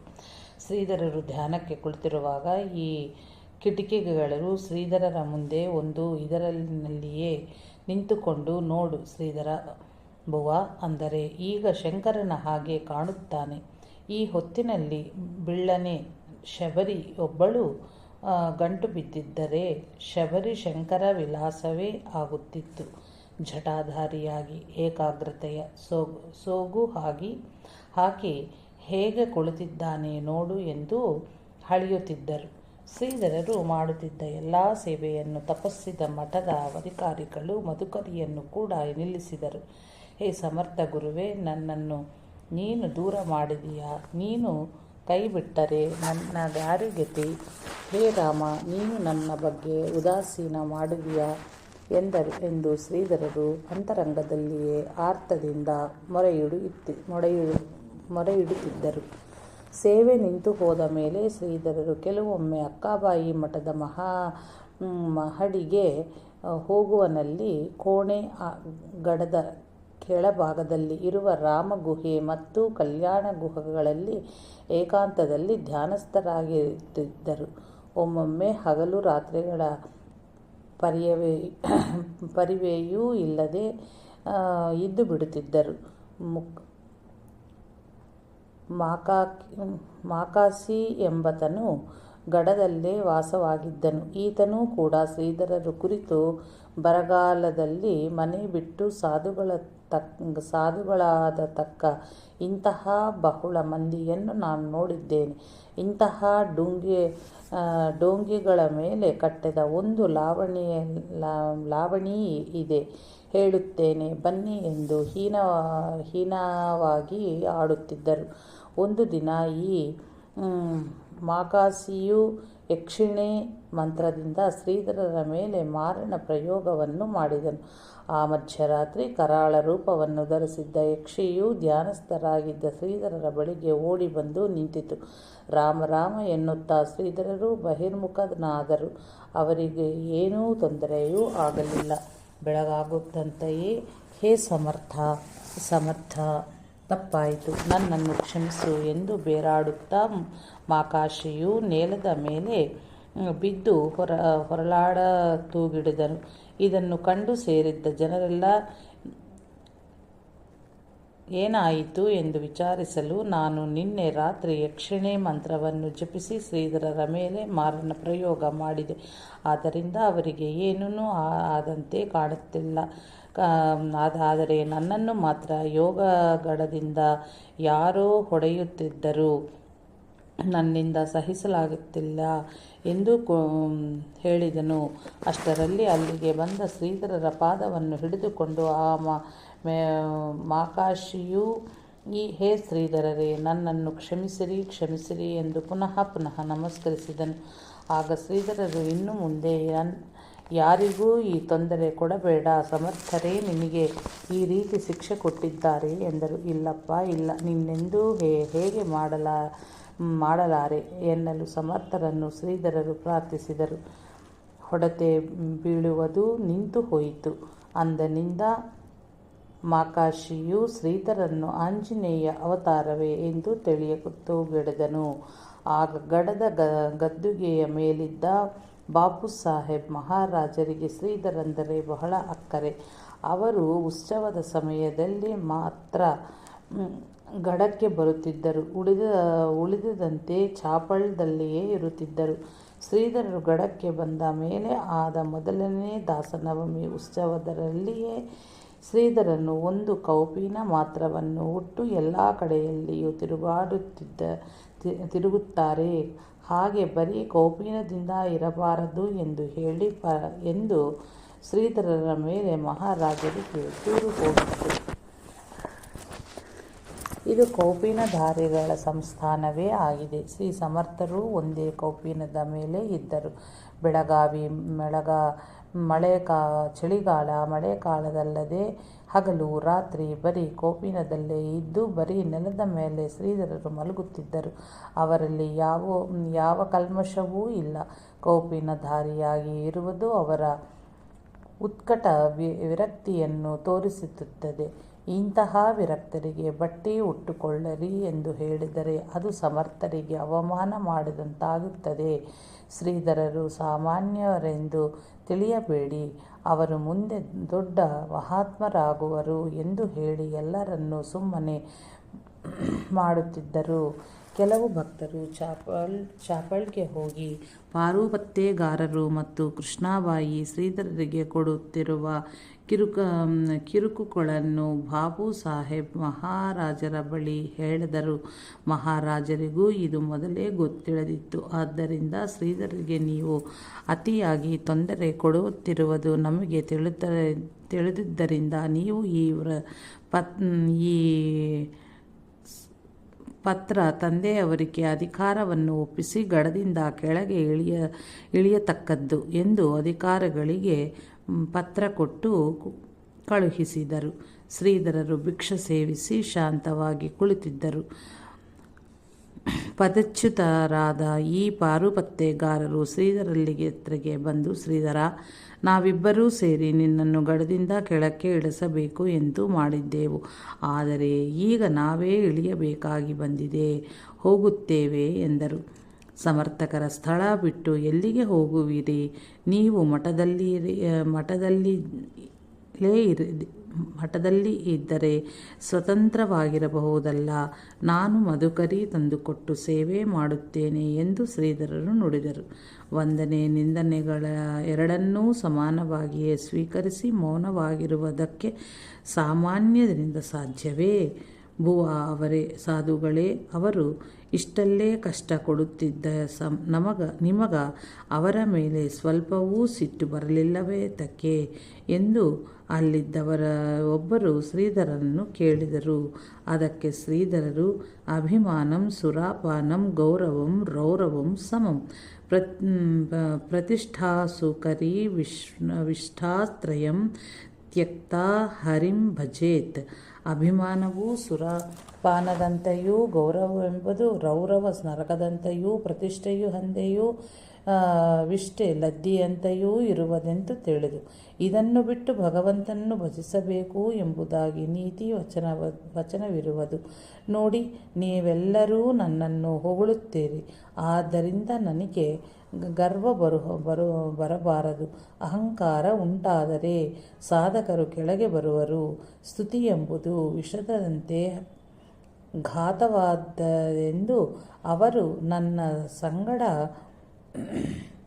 ಹೊರಗಿಂದ ಹಾಗೆ ನಡೆದುಕೊಳ್ಳುತ್ತಾರೆ, ಆದರೆ ಒಳಗೆ ಅವರಿಗೆ ನನ್ನ ಮೇಲೆ ತುಂಬ ಪ್ರೀತಿ ಇದೆ. ನನ್ನ ಮೇಲೆ ಸಿಟ್ಟು ಮಾಡಲು ನಾನು ಅವರಿಗೆ ಏನು ಮಾಡಿದ್ದೇನೆ ಎಂದು ಉತ್ತರಿಸಿದರು. ಇನ್ನೊಂದು ಸಾರಿ ಬೇರೆಯವರು ಇದನ್ನೇ ಹೀಗೆ ಕೇಳಿದಾಗ ಶ್ರೀಧರರು, ನನಗೆ ಸಿಟ್ಟು ಬಾರದೆ? ನಾನು ನಿಮ್ಮ ಹಾಗೆ ಮನುಷ್ಯನಲ್ಲವೇ? ಆದರೆ ನನಗೆ ಯಾವ ವ್ಯಕ್ತಿಯ ಮೇಲೂ ಸಿಟ್ಟು ಬಾರದೆ? ವ್ಯಕ್ತಿಯ ಅವಗುಣದ ಮೇಲೆ ಬರುತ್ತದೆ. ಆ ವ್ಯಕ್ತಿಯಲ್ಲಿ ಇದ್ದ ಅವಗುಣ ಮತ್ತು ನನ್ನ ಬಗೆಗಿನ ವಿರೋಧ ಹೋದರೆ ಆ ವ್ಯಕ್ತಿಯ ನನಗೆ ಪ್ರಿಯವಾಗುವನಲ್ಲವೇ? ಆ ವ್ಯಕ್ತಿಯ ಮೇಲೆ ಸಿಟ್ಟಾಗುವುದಕ್ಕ ಸರ್ವಸಮರ್ಥನಾದ ಭಗವಂತನಿಗೆ ಅವರು ಅವಗುಣಗಳನ್ನು ತನ್ನ ಬಗ್ಗೆ ವ್ಯರ್ಥವಾಗಿರುವ ವಿರೋಧವನ್ನು ತೂಗಲಾಡಿಸಿದರು. ನಾನು ಪ್ರಾರ್ಥಿಸುತ್ತೇನೆ, ಇದರಿಂದ ಇಬ್ಬರಿಗೂ ಸುಖವಾಗುವುದಲ್ಲವೇ ಎಂದು ನುಡಿದರು. ನಾಲಿಗೆಗೆ ಷಡ್ರಸಗಳ ಪೈಕಿ ಯಾವ ರಸವೂ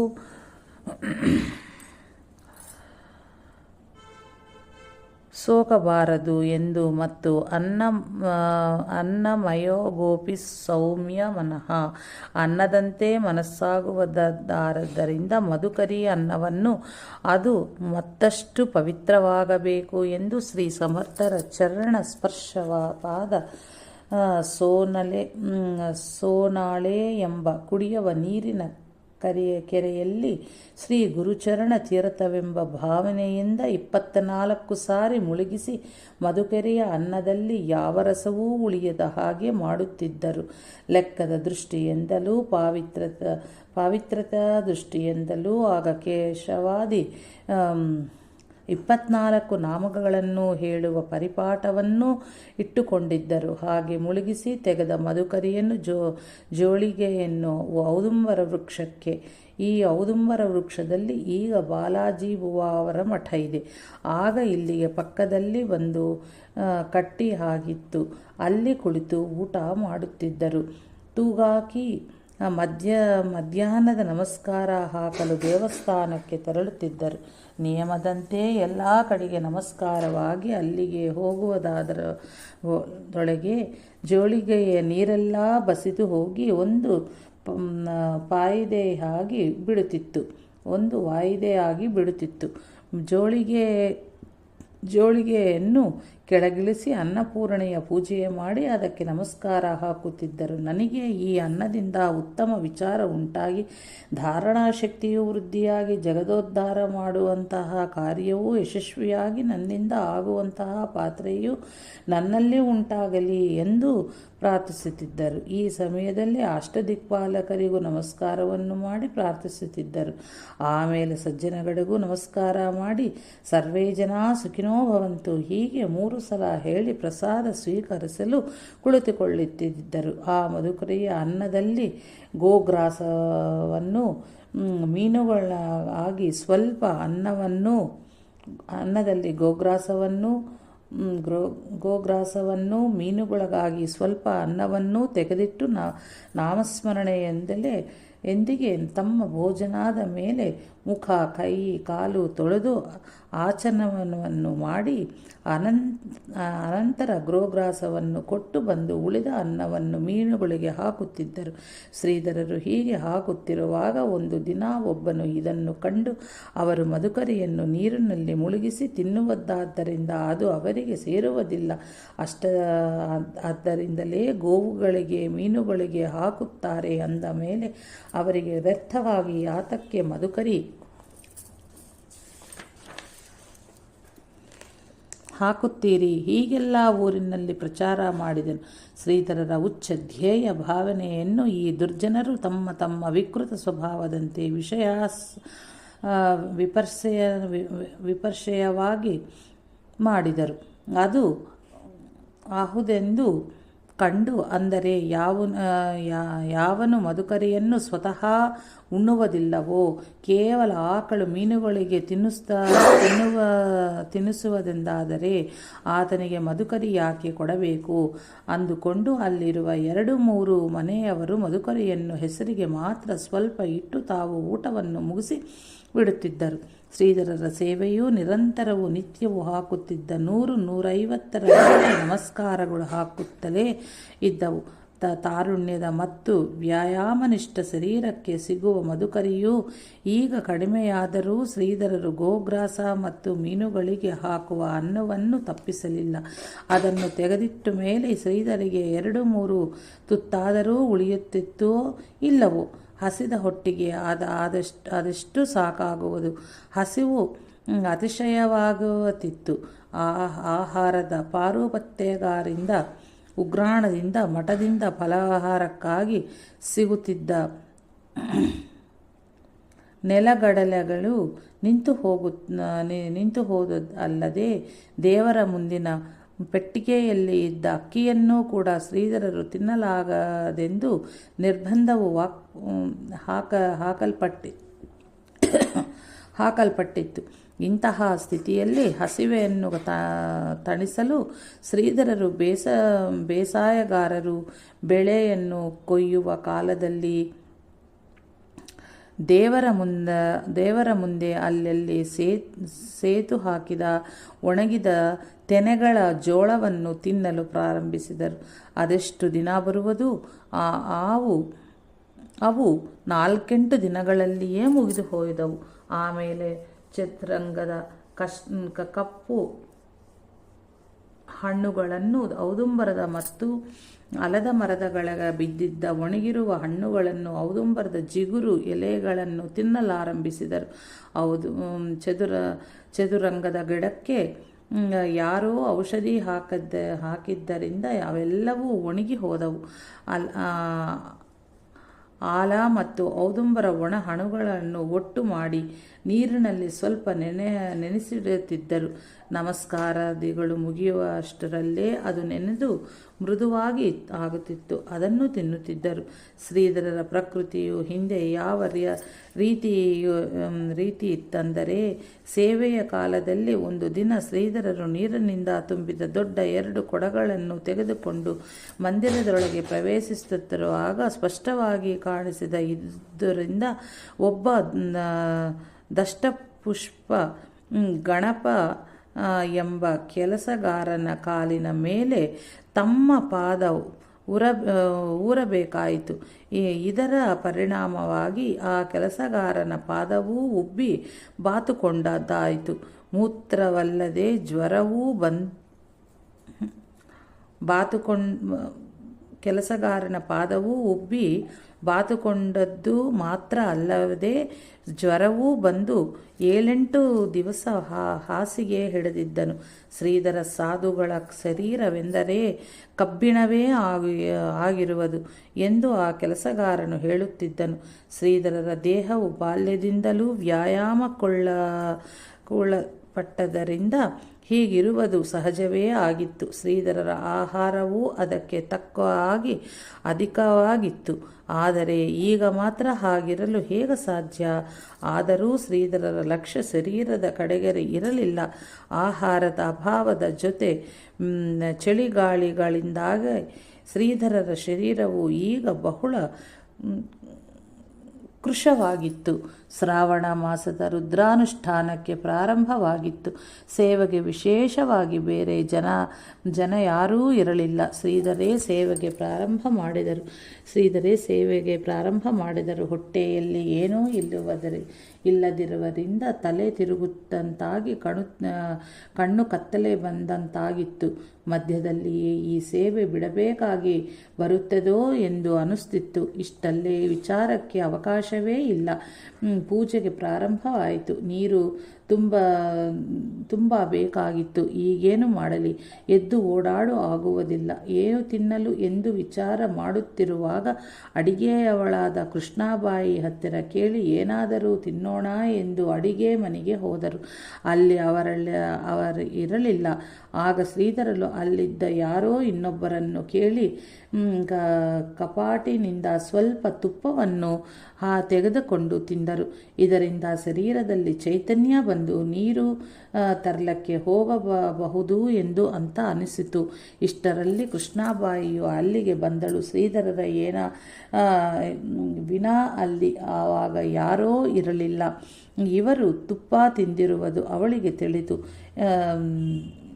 ವಿಕಳ್ಳ, ನೀನು ಮಠದೊಳಗೆ ಯಾರನ್ನೂ ಕೇಳಿ ಬಂದೆ, ತುಪ್ಪವನ್ನು ಕದ್ದೆ ಎನ್ನುತ್ತಾ ಉರಿಯುವ ಕಟ್ಟಿಗೆಯನ್ನು ತೆಗೆದುಕೊಂಡು ಹೊಡೆಯಲಿಕ್ಕೆ ಬಂದಳು. ಹೊಡೆಯುತ್ತಳೋ ಎಂದು ಶ್ರೀಧರರು ಸ್ವಲ್ಪ ಹೊತ್ತು ಸುಮ್ಮನೆ ನಿಂತಿದ್ದರು.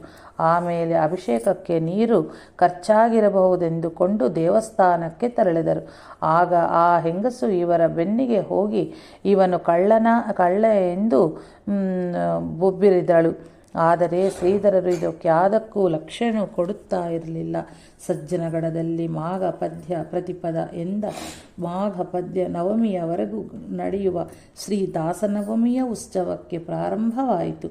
ಪ್ರತಿ ವರ್ಷ ಬರುವ ಅಲ್ಲಿಯ ಶ್ರೀ ಸಮರ್ಥರ ಭಕ್ತರು, ಸಂಪ್ರದಾಯಿಗಳು, ಸಾಧಕರು, ಮಠಾಧಿಪತಿಗಳು, ಮಿಕ್ಕ ಜನರೆಲ್ಲ ಸೇರಿದರು. ಬೇರೆ ಬೇರೆ ಸಾಂಪ್ರದಾಯಿಕ ಮಠಗಳಿಂದ ಬಂದ ಪಾಲಕಿಗಳನ್ನು ಅಲ್ಲಲ್ಲಿ ಮಾಡುತ್ತಿದ್ದರು.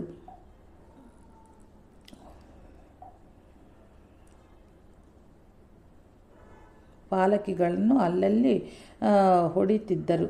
ಒಳ್ಳೆಯ ಉತ್ಸಾಹದಿಂದ ಉತ್ಸವದ ಕಾರ್ಯಕ್ರಮಗಳಲ್ಲಿಯೂ ಸಾಧಕರ ತತ್ವ ಜಿಜ್ಞಾಸ ಸತ್ಸಂಗದಲ್ಲಿಯೂ ಶ್ರೀಧರರು ವಹಿಸುತ್ತಿದ್ದರು. ಆ ಭಕ್ತಿ ಉತ್ಸಾಹಗಳಿಂದ ಶ್ರೀಧರರಿಗೆ ದೇಹದ ಅಶಕ್ತಿಯ ಭಾವನೆಯೇ ಇರುತ್ತಿರಲಿಲ್ಲ.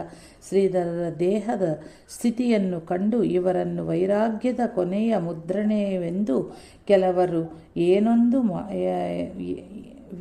ವಿನೋದ ಮಾಡುತ್ತಿದ್ದರು. ಶ್ರೀಧರರು ಮಾತ್ರ ತಮಗೆದುರಾದ ತೊಂದರೆಗಳಿಂದ ವಿಚಲಿತರಾಗದೆ ಒಮ್ಮ ಮನಸ್ಸಿನಿಂದ ತಮ್ಮ ಸಾಧನಾ ಪಥದಲ್ಲಿ ಮುಂದುವರಿಯುತ್ತಿದ್ದರು. ನಮಃ ಶಾಂತಾಯ ದಿವ್ಯಾಯ ಸತ್ಯಧರ್ಮ ಸ್ವರೂಪಿಣೆ ಸ್ವಾನಾನಂದಾಮೃತ ತೃಪ್ತಾಯ ಶ್ರೀಧರಾಯ ನಮೋ ನಮಃ.